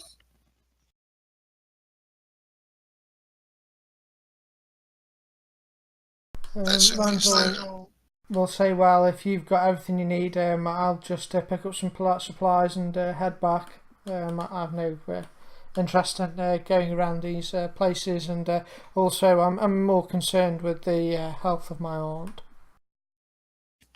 Indeed, there. Hey, Father, you are looking a little peaked. Perhaps you would like to return to the mansion as well there and have a rest.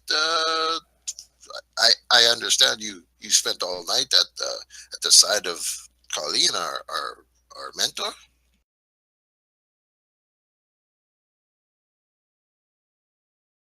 Sister Frederick, is it? Yeah. Yeah. Yes, I did. Do you wish to return to the mansion there and have a rest there?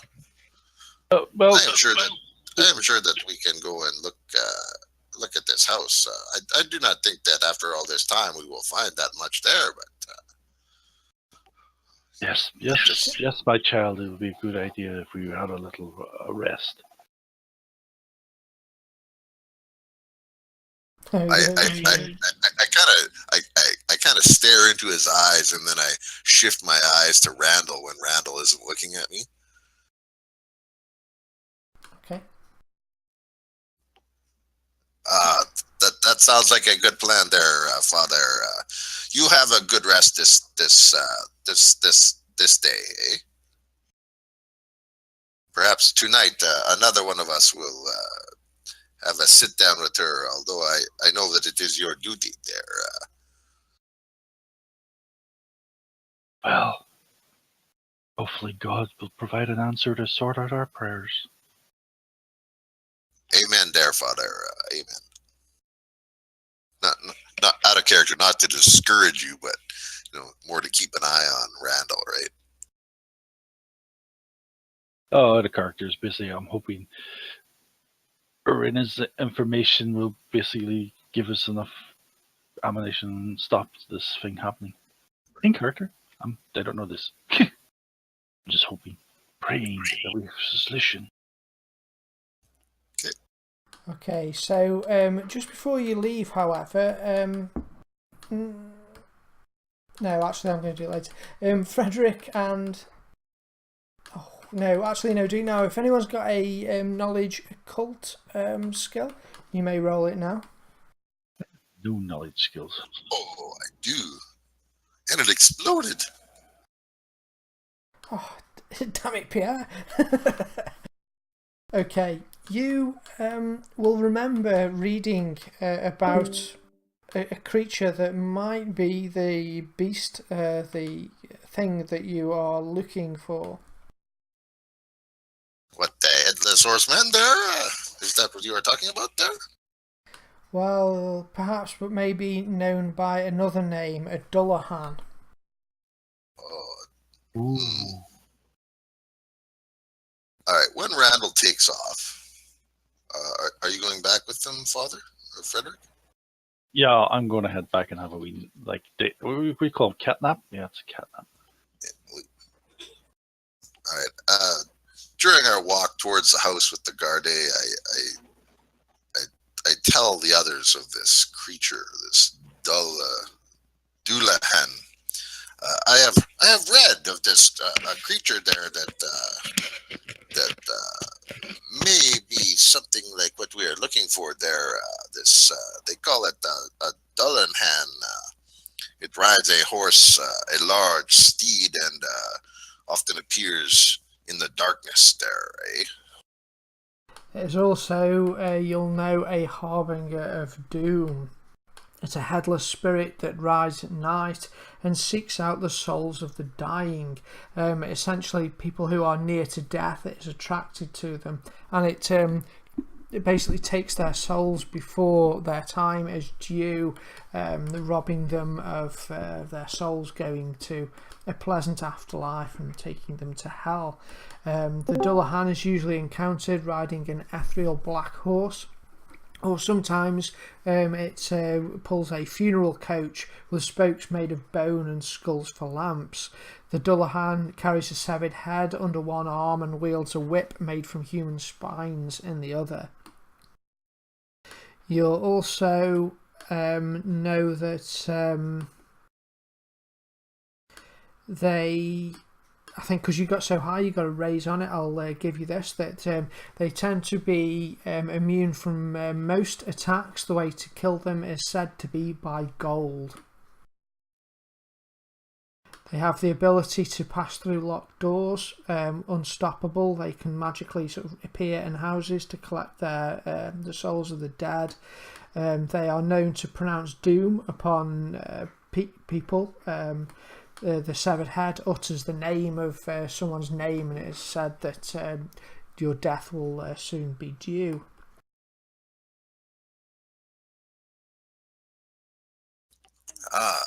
You see there, my friends, that their creature seems to have some traits that are in common with what the Garde has told us here. Goes into the house without opening the doors. It rides a large horse, which would correspond to the hoof prints that the Garde found in the house there. The fear of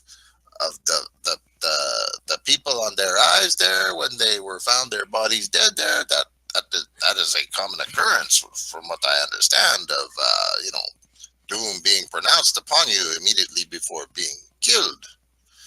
Would you not agree, my friends? Yes. It sounds reasonable. So what do we do to kill it? Where are we going to find it? We're going to find the substance. Well, we need the gold there first. I did not carry a lot of gold there, but maybe Colleen has some gold there at the house there that we could fashion some weapons there, or I do not know. She is a wealthy woman. But let us proceed to this house there and have a look, and then we shall return to the manor and formulate a plan. We must first find the creature. This is where I found out my holy symbol. It's actually pure gold, and I didn't realize it ever before. Right. All right, so I guess we head over to the house and have a look around. Okay, you well, as an aside, you will have noticed gold items in the house. Kalina's very rich. I will. Quite a few last night. Yes, you noticed that gold. Professional interest. You noticed the gold there, yeah. There are sort of golden items, candlesticks, and various other things. You, on visiting the site of Molly's death, you'll find it's pretty much as the constable, the guard, described. There's no signs of break-in anywhere. However, you can still see that there are muddy hoof prints, big muddy hoof prints in her small bedroom, and there's even though a lot of the blood's been mopped up, not all of it, you can see that there's a terrible scene of a slow sort of whipping death that has been that poor Molly died of. And it kind of fits with the idea that it could be a Dullahan.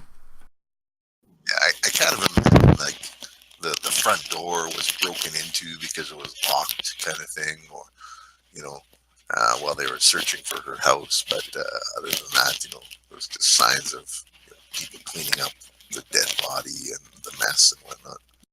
Exactly. Yeah. Well, it was one of the neighbours who hadn't seen her for a while and checked upon her. Had a key to get in. Okay, cool. Yeah.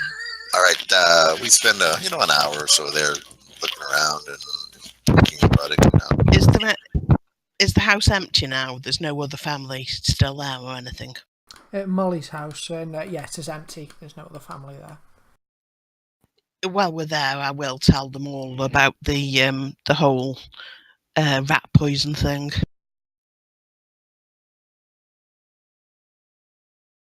Oh, that Randall, he is a suspicious one there, no?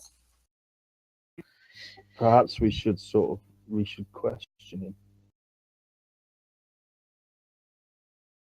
You wish to confront him with that there? What if he gets violent there? Then what are we going to do? Are we going to kill him, or what are we going to do? I swapped out the rat poison, so he'll probably carry on poisoning her for a while, without actually poisoning her. So we have got a bit of... What if we gave him a taste of his own medicine there, if you excuse the pun, You know Pierre to be a bit of a bloodthirsty sort. Would there be any connection between the poisoning and this creature? Well, the creature there is known to come when the person is near death, but the Colleen there, her health decreased significantly after the nieces and nephews arrived there. What I don't know is whether the nieces are in on it. They might be involved. I do not know, but we know now that the Randall there, he is definitely involved there. But if we confront them about it, then we're unlikely to find out whether they're involved or not. I think that we keep an eye on them there a little bit longer while we prepare ourselves to fight. If this Doulahan is indeed what the creature is that we are facing here. Perhaps in her library, Colleen has some more information there that could help us. Or maybe we could ask her and see if she's got any weapons that could help us. Indeed, that is a brilliant idea there, Jonathan. All right, thank you, Garde. Thank you, Garde, for your help. You have been very helpful. Your investigation is very thorough. You are a very good officer of the law there, and we thank you for your help. And if we find anything, we shall let you know right away. Thank you there. Merci. Good day to you, and I hope we catch the culprit. Bon chance. Good luck. And so you all head back to the manor? May we? But of course. So you all gather back at the manor together. You'll be able to find a time to speak to each other, and so you'll all be able to get up to speed on all the clues and things that you found out.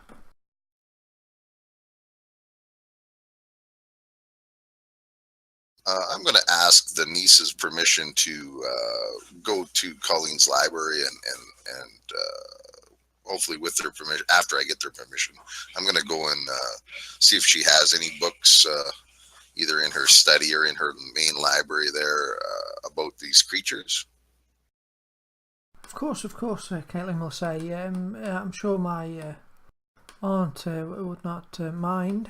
Okay, in there you can make me a...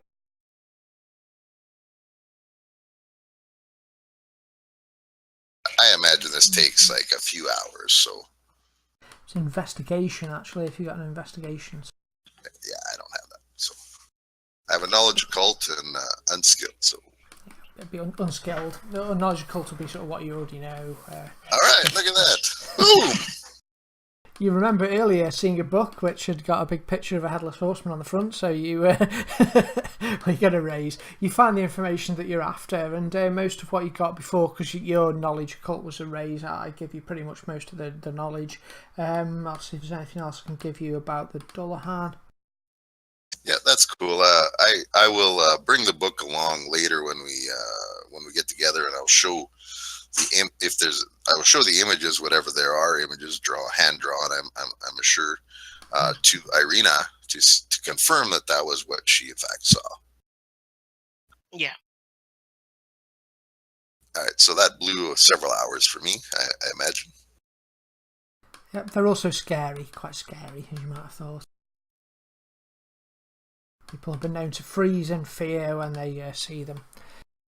So what's everyone else up to while Pierre's doing that? I was going to see Colleen to see if she had any, if she knew of any weapons, like gold weapons or gold, so anything that would help against this creature, because she's so knowledgeable. I've given up on the sleep. All right. Seems- Well, yeah. Seeing as time's getting on, if you can make me a vigor roll at -2 now, please.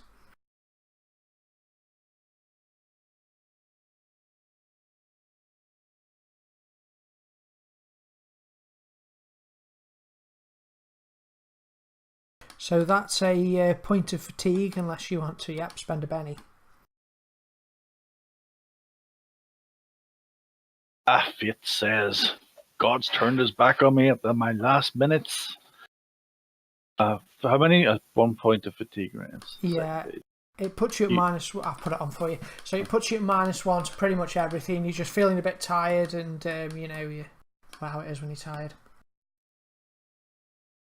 I'm going to keep an eye on the family members, but not make it look like I am sort of like keeping an eye on them. All right, and notice roll there, please, if you would. Yeah, I'm not keeping an eye on anything. Okay. So, you keep an eye on them, but you don't pick up anything particular from them. I'm going to try and get a word with Frederick, somewhere we can't be overheard. By the way, did she mention she knew any weapons? Oh, she will. She'll say there's various items that she's got.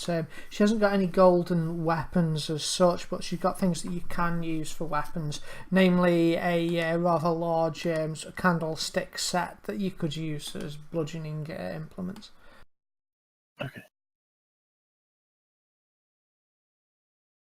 So I'll try and get a private word with Frederick, and I'll tell him that she's been dosed with rat poison. If he's got anything, that can help her with rat poisoning. Medicine check, please. First aid, healing. Or do you have any actual spells, actually?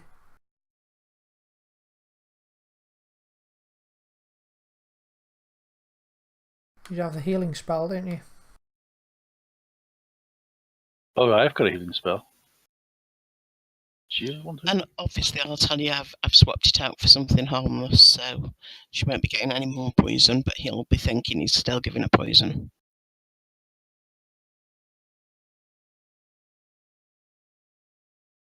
You surround her bed with gold items. Yeah, okay, yeah, as a warding thing. Yeah.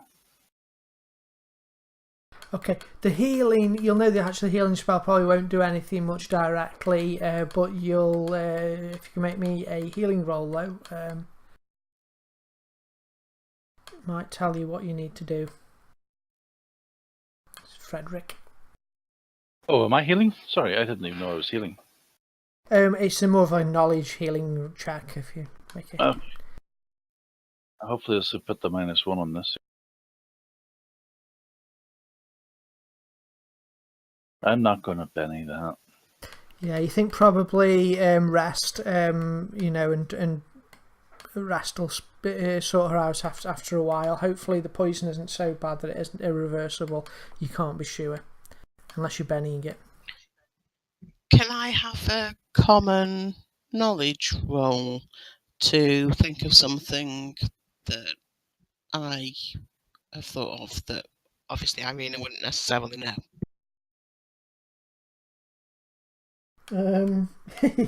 Yeah, what is it? I'll tell you. Just see whether Well, that when you've been poisoned, you need activated charcoal, and basically you can eat the.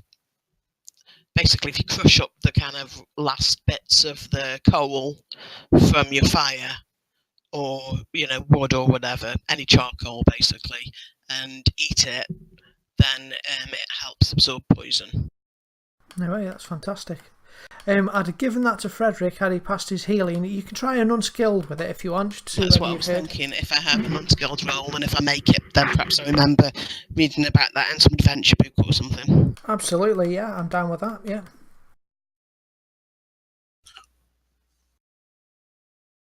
No. If only Avina knew what I know. Would she be considered to be wounded or what? Incapacitated? No, she's not. She's got fatigue on her, but really it's a slow poison effect on her, which is going to kill her eventually. Fatigue's fine. Don't worry about it. We've all got it.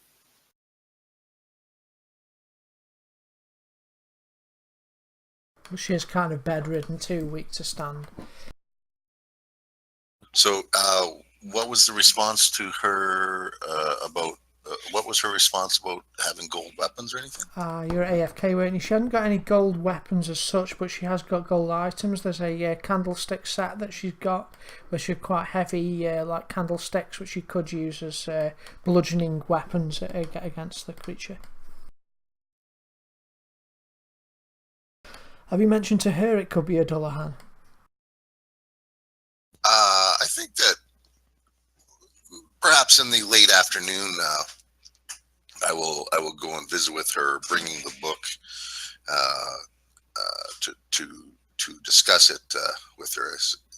You know, I say, Colleen, mademoiselle, with your permission, I borrowed this book out of your library. There, I was thinking that with the evidence that we found there, that this may be one of the possibly the creature we are dealing with there. And I show her the book, obviously. She'll cough and her eyes will flutter open a little. It could be many things. Dullahan would perhaps be coming to take my soul now. Just put this gold necklace on. I was thinking there, though, that it is kind of funny that this creature there, it comes when when you are dying there, but you did not start dying, or your health did not decline until after the nieces there they Kick come. him discreetly. You get kicked discreetly. Did you did their attacks, did they start happening after you got sick there? Yes, sadly they did, else I would have been able to investigate and find out what the creature was myself. Okay, there. Is there some other creature that you were thinking of that this might be there? Perhaps we could check into them as well. Sadly, I cannot think what it could be. Okay, then we will let you rest there again, and I will, with your permission, I will return to your library to check out other possible creatures that this might be there. All right. Thank you, of course. Rest well there. Rest well, mademoiselle. She's probably a madam. She's probably. I've been calling her mademoiselle, but she's probably madam. Okay. All right. So you retire back to the study and have a look. What's everybody else doing? Anyone else want to do anything at this point?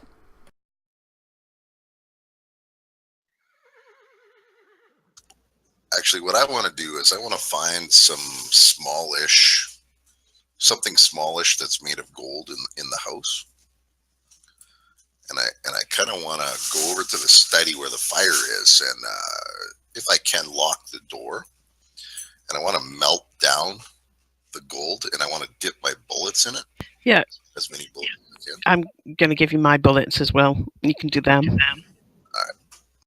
Hopefully there should be like gold sovereigns floating around. Yeah, I mean, whatever I can find, half a dozen bullets or something like a dozen bullets, whatever I can do. And Colleen will say, do whatever you need to do. So you'll be able to go and find some small items of golden jewellery and the like, or whatever, and start to sort of melt them down. You can at least coat your bullets with them. give me a candlestick, All right, and you grab a candlestick. and I'm gonna go out and patrol the grounds while they're doing all this.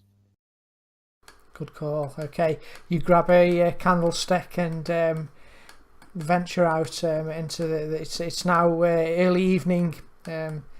It being November, it's sort of only about sort of 7 o'clock at night, but it's already dark and misty out there.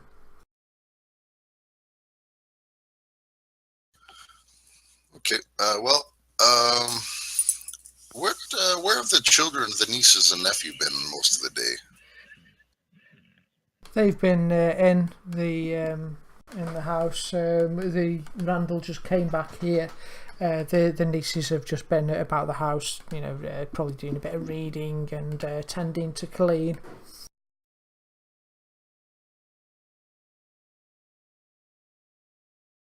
Okay. Fairly, after supper, let's say, I'm going to go and see if I can find a storeroom or something and see if there's torches or lanterns or something along those lines to provide a greater light source than candles. Okay. I'll ask the nieces and nephew if I can't immediately find some. All right. There'll be torches and some lanterns and things like that you'll be able to gather. That'll probably take up most of your evening with doing that, and sort of bullets as well. So, but yeah. No problem. Cool. I will make sure that everybody has at least one light source and a way to light it. And just getting ready for the evening, and Great. we know that the creature comes at night, so. Yeah, I'll encourage Father Frederick to get some sleep as well in the afternoon. Okay, Frederick. Yeah, you'll be able to get a good afternoon nap. I'm fond of an afternoon nap myself. And you'll be able to get a good sort of at least 4 hours there, Frederick. So you'll be able to get rid of your fatigue. You'll be able to go to sleep, and if you want to uncheck that from your character sheet. Done. And that means that's everyone pretty busy during the day. The only other thing I'll do is everybody can make me a notice check just throughout the rest of the day. Actually, another thing I'll do is I'll take Colleen's food up to her one time or something like that, and I don't know whether she eats any more than normal, but I'll add water to it to, like if it's a broth or soup or something, to make it look like that she just hasn't had any, and basically try and make her look worse. Oh, okay, yeah, I like it. Okay, yeah. So you'll make it look like she isn't really eating very well. And I'll say she just couldn't take anything or keep anything down. I'm sure you see her every day, and perhaps the changes seem gradual to you, but she looks worse even than she did yesterday. It's very sad.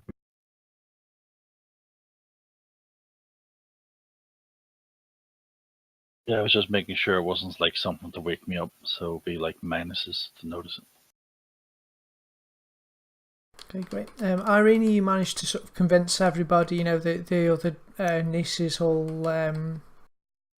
Caitlin will look a bit sort of tearful as say, but she must eat. She'll waste away. Our poor aunt. I'm so worried about her. And she'll start crying a little.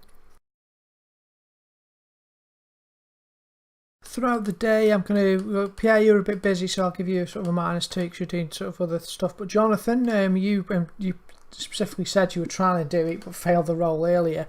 You will observing the other relatives in the house a little more closely during the day. You'll notice that the two nieces, Claire and Caitlin, you think they don't actually share much love for Randolph. You'll catch them sort of whispering about him, saying, I wish he'd never come. He's I'll be happy when he leaves to be cooked up in here with him all this time. There'll be comments like that between the two sisters. I will. I'll keep the comments what I've heard to myself till I see my fellow rippers and let them know about it. Makes me think that maybe the two women are either they are innocent of any wrongdoing, or they are plotting together and are plotting despite Randall, in which case there may be two plots on Colleen's life. It could be, though. You perhaps think from the way they were talking that they just don't like him much. They'll be saying he's abrupt and quite quite abrupt with him. He's never very friendly. He's rude, isn't he? I mean, we've noticed he's rude, and we've only been here 10 minutes. Yeah, he's rude and.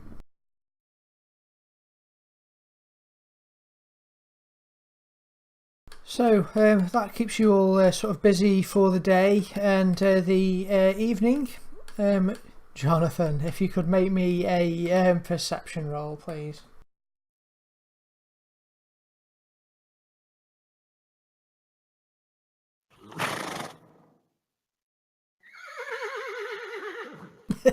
You hear the neighing and whinnying of a horse as you are out at the front of the manor, and just over the rise you see a dark horsed man. Is it coming towards the manor? It is. It looks like it's sort of going along parallel to the manor at the moment, like it's closing in on its prey, sort of slowly stalking its way towards you. Is there any way that I can get to the manor before it does? Sure, it's on the outskirts at the moment of the gardens. You could certainly sort of run back inside to warn the others. Absolutely. I'm going to head back as fast as my little legs will carry me, and effectively raise the alarm. Okay, make me a vigor check for your sort of running back. Okay, yeah, you do it. You're quite a vigorous guy, and you'll be able to run back. It's just coming close to midnight, close to the witching hour, and Jonathan will burst in. I imagine you're perhaps in the study or somewhere, and Jonathan bursts in. Heads up, we have company. A horseman coming this way.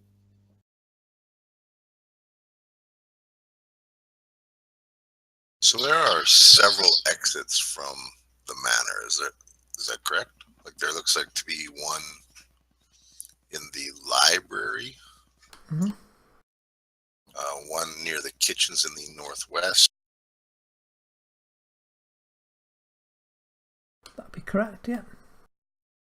One in the looks like dining hall to the southwest, and the main entrance, of course.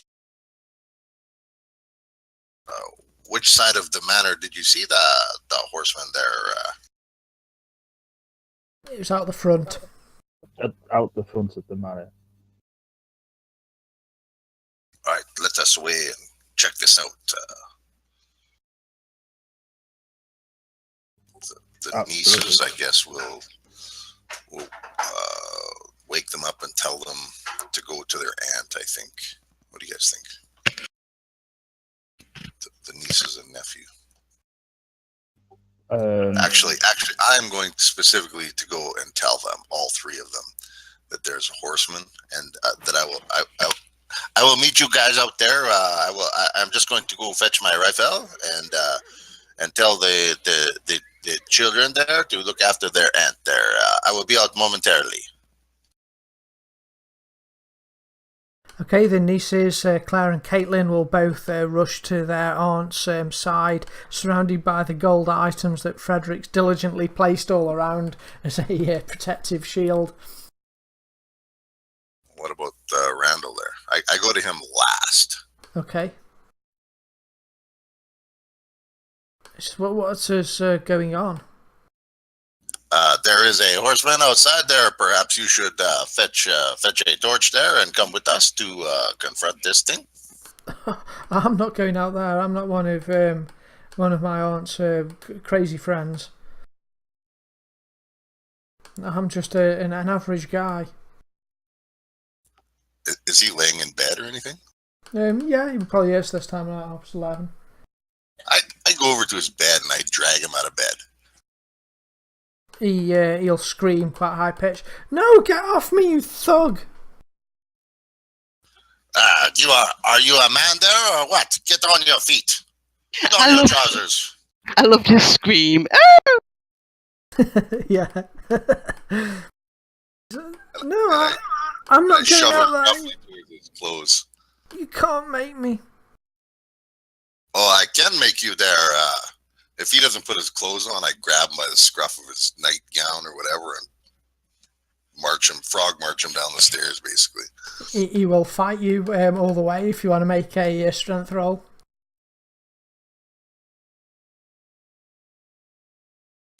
All right. Yeah, you've got a raise on that, so you will manage to sort of drag him down to the stairs. You hear a God Almighty sort of screaming the rest of you as you'll find Pierre dragging Randall downstairs.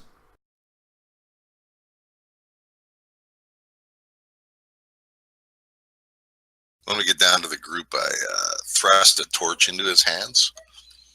I release him, thrust a torch into his hands, and light it ablaze while he's holding it. I says, "You hold that there so that we can see in the darkness if we have to fight. If you run, there will be bad things happen to you." Make me an intimidate roll, if you would. Okay. My dice are on fire. They are, aren't they? Okay. Yeah, okay. He'll just nod. You've got taking an air of threatening air about you as this creature draws close, and he stands a fairly good way behind you, holding up the torch. I'm playing at my hindrances, by the way. Okay, cool. What hindrances? My notorious for being a scoundrel. Oh, and bloodthirsty, yeah. Okay. With a Benny. Oh, I'm not playing it for the Benny. I'm just. No, it's cool. It fits. All right. So the rest of you, or do you go outside? It's times like these that you wish you had a sprig of parsley, don't you? I could just pop it on his head. A sprig of parsley. A garnish, to make him more appealing to the monster to eat. Randall. Yes. Hopefully it's him. Yes. I think we're going out now, aren't we? To stand against it. Well, I basically splattered holy water over me and the 3 other people that were in Colleen's room. Okay, what's that do when it's applied to you? The 2 nieces and Colleen and me. I've got holy water sprayed over us because why not? That seems like a priestish thing to do. Absolutely. Well, when you can make it yourself, Yeah, we'll have a lodge ourselves soon. We'll be able to do that.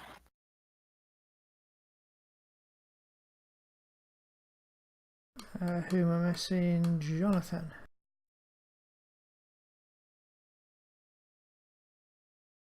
Oh, he's coming. I can see him racing up from behind. Dun, dun, dun. I feel like we're beta actors in Pierre's story because he's the only one with a picture. Yeah, I'm not sure. You can put your own images in there. We'll fix you. It's fine. I was just making a joke of it. Cool. I have been doing a lot of the talking there. You guys are not very good conversationalists. However, as you talk enough for all of us, we don't need to talk. I'm basically having problem understanding your accent and characters. Like, what? Really? Well, every time you're talking to me, it's like it takes like a wee bit while when he works out what you're saying, and then he starts responding.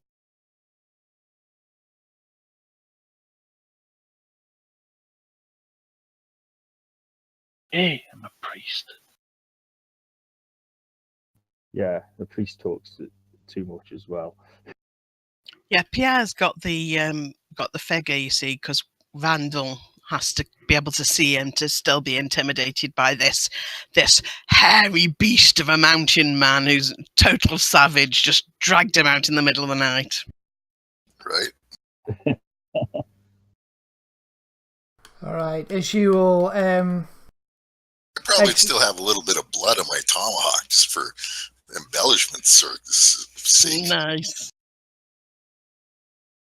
definitely got to be done. All right, so as you all step out onto the porch, is it? Not sure. Anyway, as you all step out onto the top of the steps a bit, in front of you, you can see the dark figure which has come to claim the soul of your friend. Its horseman rears up and scrapes at the earth. You'll see the figure unravels a large whip which falls to the ground, dragging along the ground beside it. It casts its evil glare towards you, and we're going to go into initiative.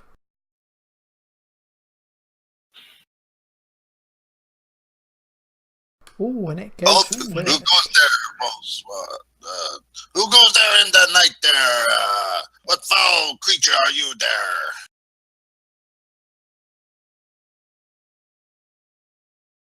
Pierre Letrumel, I come for your soul.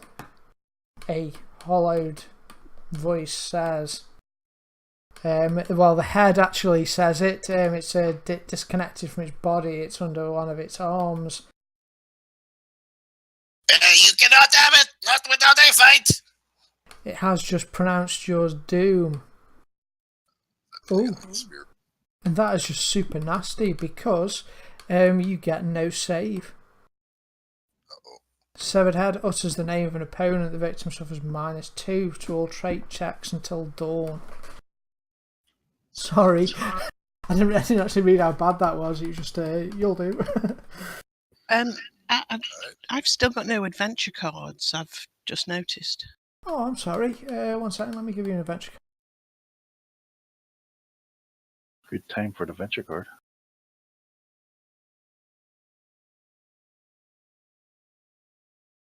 There you go. You should have one now. So you better apply -2 traits to me if you haven't already. And Frederick's armor has probably gone away. Yeah, that's true.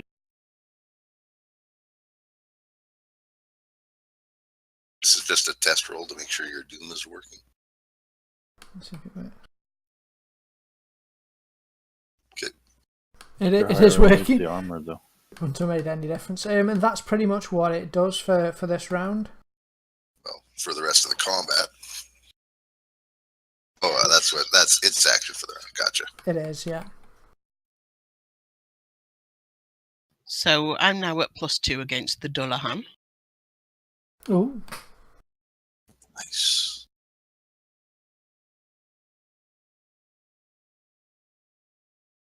Can you remove my armor, please, Skill? with pleasure.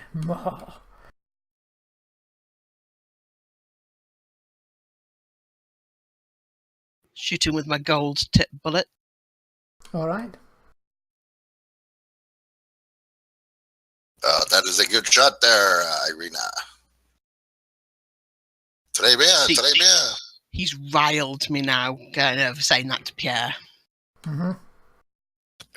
Are we applying global effects like darkness or anything here before we go too far? No, there's some. You've got the torchlight sort of. You forgot to add your +2 to that. Pretty close. Oh yes, +2 damage. So that'd be 13 damage. Against his toughness of 8 will be a wound. Oh, hang fire there 1 second. I'm going to play my adventure card here to help you out a little bit there, Al.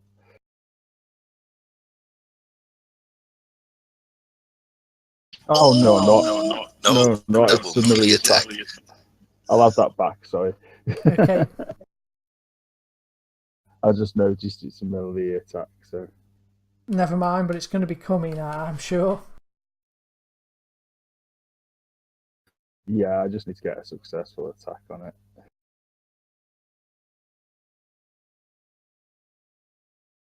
Well, this is one of the Savage Tales, and I'm running it as written, and the thing isn't a wild card. How bad's that? Which basically means I need to use my bennies. And I don't. This is my card was for. Oh, I just presumed because he's the boss that he was a wild card, so I can't play my card against him either. Oh. Oh well, okay. Oh, yeah. Sorry, just say wild card. Shaken. Interesting. I mean, as it happens, my roll was pretty good, so that is still that damage, so it's a shake. It still is a shake. So it's still good. Okay, your shot rings out, and it strikes the creature, and you'll see it sort of stagger a little. And something else I forgot, of course, because I always forget it, is about now you need to make, well, really you should have made it when he appeared, fear checks at -2 though, because this is the Harbinger of Doom. Great, that makes a -4 for me, or should I have made it at -2 first and then suffered the doom? Oh, yeah, okay, you roll it open, because, you'd have got it when you first saw him, so I'll be fair with that. Oh. Failing's not necessarily a disaster, it's a roll on the Ripper's Fear table. It's going to be a fear table. I always get the same roll when I Benny. It's weird.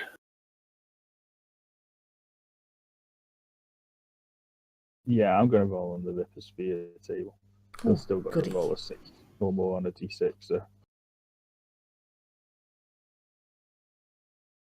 So if he's not a wild card, is he still a character? No. I don't know, mate. It depends. What would you just say? Play on an opposing character, does it, or something? What's the card? Yeah. Oh, it's a bad card. It's the one that stops them getting soaks. Do you want to drop it in the thing, because you're not going to have a chance to play it again? I'll read the text on it. Well, I'm not going to play it right now because some people have got lots of bennies. But oh yes, I see. Yeah, no character can soak wounds. Well, yeah, it does include him, because it kind of includes you all. It's got like a double-edged, sword type thing, isn't it? That one. Let me just find this fear table. Where's it gone? Oh, I'm afraid of it. It's a wild card, so it can't be that bad. It can't be a good one.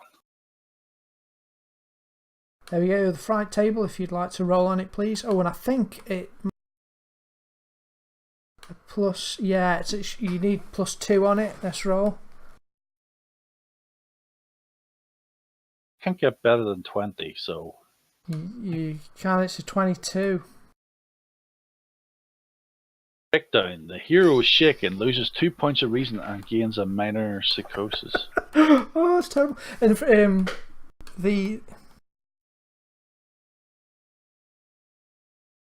I just take it off the reason, or do I right click and do -2 or something like that?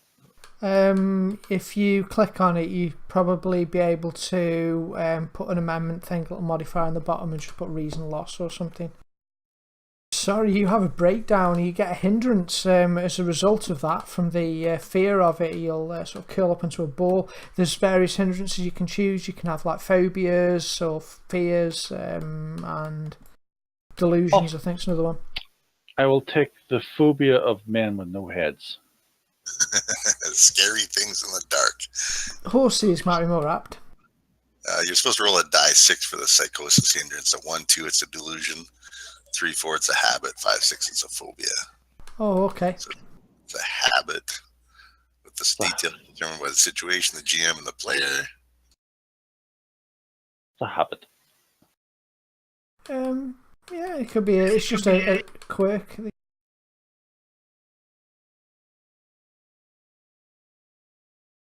Okay, Jonathan, you're just shaken with the terror of meeting the Denahan. It's a shame about the +2. Otherwise, I would have just been completely in fight mode and gaining +2 bonuses against everything. Yeah, I like I'm the. gonna take some cover behind the wall here and apply my golden bullets, my golden BBs to the Dulham as well.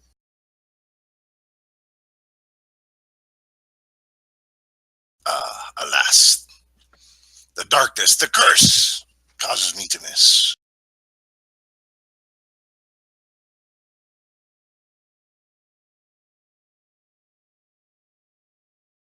I was just putting my habit on. Right, okay. I don't mean like a nun. Back in a habit again. That could be your habit. You start going round everywhere dressed as a nun. In an actual habit. I thought he said hobbit. I was trying to envision him putting on a short, hairy-footed man on his shoulder or something. Okay, so actually, does this habit do to me right now?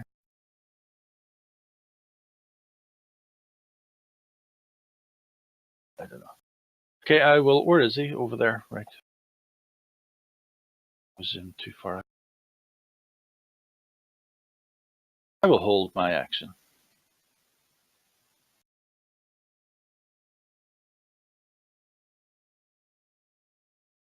Made of stern stuff, Jonathan. I'm not shaking.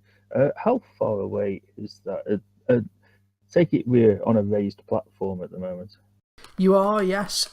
He is. Well, he's on a big horse, but you'll get cover for it if he just runs straight up to you because of the height. Each square's 5 foot as usual. Yeah, I'm Mr. Malia. I was just trying to see if I could get to him, but I'll take it. How far up are we? Because I'm just wondering, is it a massive drop from there? It'll be about, I'm going to say 8 foot. So if you want to make an agility roll, you can try and sort of leap off without injuring yourself. Yep, I will leap off and I will run across to him and hit him with the golden candlestick. Okay, the golden candlestick, I'll say it's a improvised weapon, so it'll be -1 to hit with it, but you'll be able to do a d6 damage. Cool. I need to set that up to tie on my. I'll do it 1 second. Okay, minor habits basically just -1 charisma. Maybe you cross yourself annoyingly all the time when you see things in the dark, or kiss your rosary cross or something like that.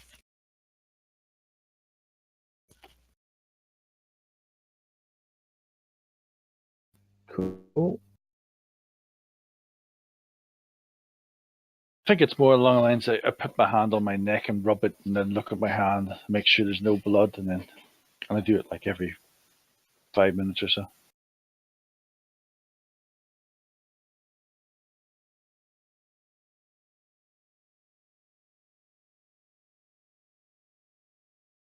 Oh, Cool. That'll be a hit with a raise.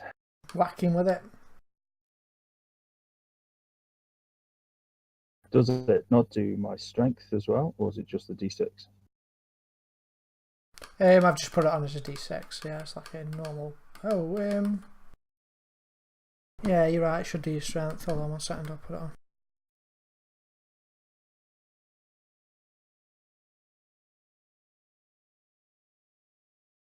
There you go. Hopefully it's a mighty big candlestick you've got there. Good Victorian standard. And I will play that card, that my melee card, and Yay! do the double damage. So I've got to soak 4 wounds. God damn you. Okay, well, I've got 4 bennies. Let's see what I can do with it.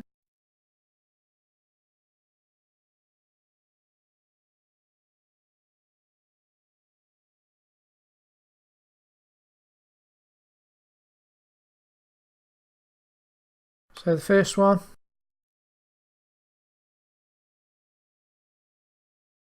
Come on, damn it. Hold on. He's undead. Let's hope the undead gives him.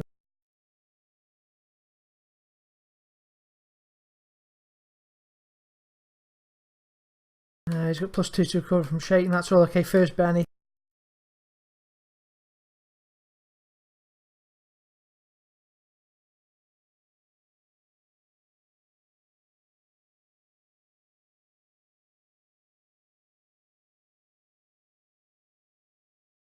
That's a lot of bennies. All my GM bennies. And what a wuss. Okay, Jonathan rushes out there and smacks him really hard with a candlestick. The harbinger of death goes down. I should have made him a wild card. Never mind. So well done. That's a bit of an anticlimax, wasn't it? Very well. Your carefully crafted bad guy dies. Fizzled out. And I shout out, the power of gold compels you. The power of gold or God. I said gold. Just making a joke. I know. All right, well, I stand up kind of confusedly, like the climax is over and it hardly felt like the fight began. yeah, he's just... Well, that's what you get, Jonathan. He is a slayer. So what do they do? All right, well done, everyone. I'm going to... It was just on 11 o'clock now, which brings us nicely, I guess, to the end. You worked out the main plot, really, which wasn't necessarily the Dullahan. It was the fact that Randall was poisoning Colleen, and it was that poisoning and her being near death, combined with her connection to the occult and all the things she'd done with the Cabal previously, had drawn the Dullahan towards her to try and claim her soul to prevent her from getting the rest, eternal rest that she deserves, going to take her to hell. In fact, you've solved the problem with the Dullahan by hitting it with a candlestick, and you have fixed the problem kind of with Randall. What do you want to do though? Ultimately, how do you want that to play out, the thing with Randall? Well, I was hoping, as I think everyone else was, that he would die horribly kind of in this fight, but Jonathan sorted it out. I Should have told me, and I would have dragged him along with me. Well, hold on. Like, what happens when he slays the Dullahan? Does it like disappear? It's like an ethereal horse, he said. Does it disappear, or is there an actual body there? No, it does. It does disappear. Yeah, it's like an ethereal undead thing. It'll sort of fade out and disappear into the nothingness from which it came. All right. Does Randall make his fear test? I doubt it. Let's have a look. Oh yeah, let's see if he's driven mad. That would be fantastic. That would be very good. Oh, yeah. Okay, you just get to go on the fright table. Everyone else rolled on the fright table, by the way. Yeah, I got just shaken and just broke to shake. You were dead unlucky and rolled a 20 and went bonkers. She just snapped. Only if he's at zero reason, though. Actually, I'm going to say he's quite unhinged anyway. He wasn't a nice guy, so I might say that he's... I think that's a fitting end for such a Well, nasty that'd be character. perfect, because we just put him in an asylum, kind of, nobody needs to know in his family what he did or anything, and everything's sorted. She gets amazingly sort of better. It's a miracle. Yeah. We spent some time. We spent some time there ensuring that she recovers and that no other murders happen in the next passing few weeks. We enjoy our stay in Ireland, although it is winter. I'm keeping that candlestick. And we do some research and spend some time with our mentor. And when she's better, we go home. I will tell Colleen I'm keeping that candlestick. Fantastic, yeah, she can definitely keep the candlestick with her blessing. It's your lucky candlestick now. Yeah, and I think we've still got some gold bullets. I only fired one. Yeah. And, well, I don't imagine I made a whole bunch of them. Maybe half a dozen each or something. Right? Enough to fill my pistol. Yeah, 5 or 6 each or something like that. Yeah, exactly. And so we've still got gold bullets. And at this moment in time, I basically teach everyone that whenever you were talking to the Garda, a member of the Garda means police force, and the policeman is actually called a guard. So every time you were called him a Garda. I was calling the police force. Well, I That apologise. was just my French accent coming through. That's all. Yeah, it's my ignorance. So cool. All right. Well, so it wraps up then with Randall in the asylum, sent mad by the Dullahan. Colleen recovers, and all is well once more. I hope you all enjoyed that. Did you enjoy Rippers? Did you like them? Yeah. Yeah, I loved how God was with me all the way until the end. Then he just says, "Bugger you, you're going to get bad." And then it was all gold instead of God. Yeah. Cool. Right, well, I might do another one next time if you wish. There's quite a lot of Rippers. There's like stuff. Yeah, absolutely. Oh, that was good fun. I was getting into my character there too much, I think. Does that mean that we get axed? Yeah, I've given you all 3 acts, but Not that I'm greedy. I noticed the free X. yeah, you should all have 3 acts on your character sheet. I forget where to find these things on this new character sheet. I Skills. It's in the second tab there. Yeah. Yeah, changed everything around. It's kind of cool when you get used to it, but it's all a bit weird, isn't it? Jiggery pokery. The reason I think PR's picture worked is because he made his character himself, and I think the import broke it. Maybe. Because when I drag off my picture's underneath it. I'll have a look at fixing it. It's probably just something now how I've I kind of crunched them in. Also, you can mess around with the characters and change them about if you wanted. Whatever you want to do. Yeah, I kind of set up Jonathan manually, so I'm not sure if it is from dragging stuff off. Cool. What's All right, that good fun, Bill. T6? Thanks. Yeah, thanks very much. Let's go. Good fun for a Friday afternoon for me. Cool. My day off. Thanks for playing. I'm going to get some food. Have fun, everyone. Have a lovely weekend, and I'll see you all soon. Yeah, see you later, guys. Thanks, guys. Bye. Right.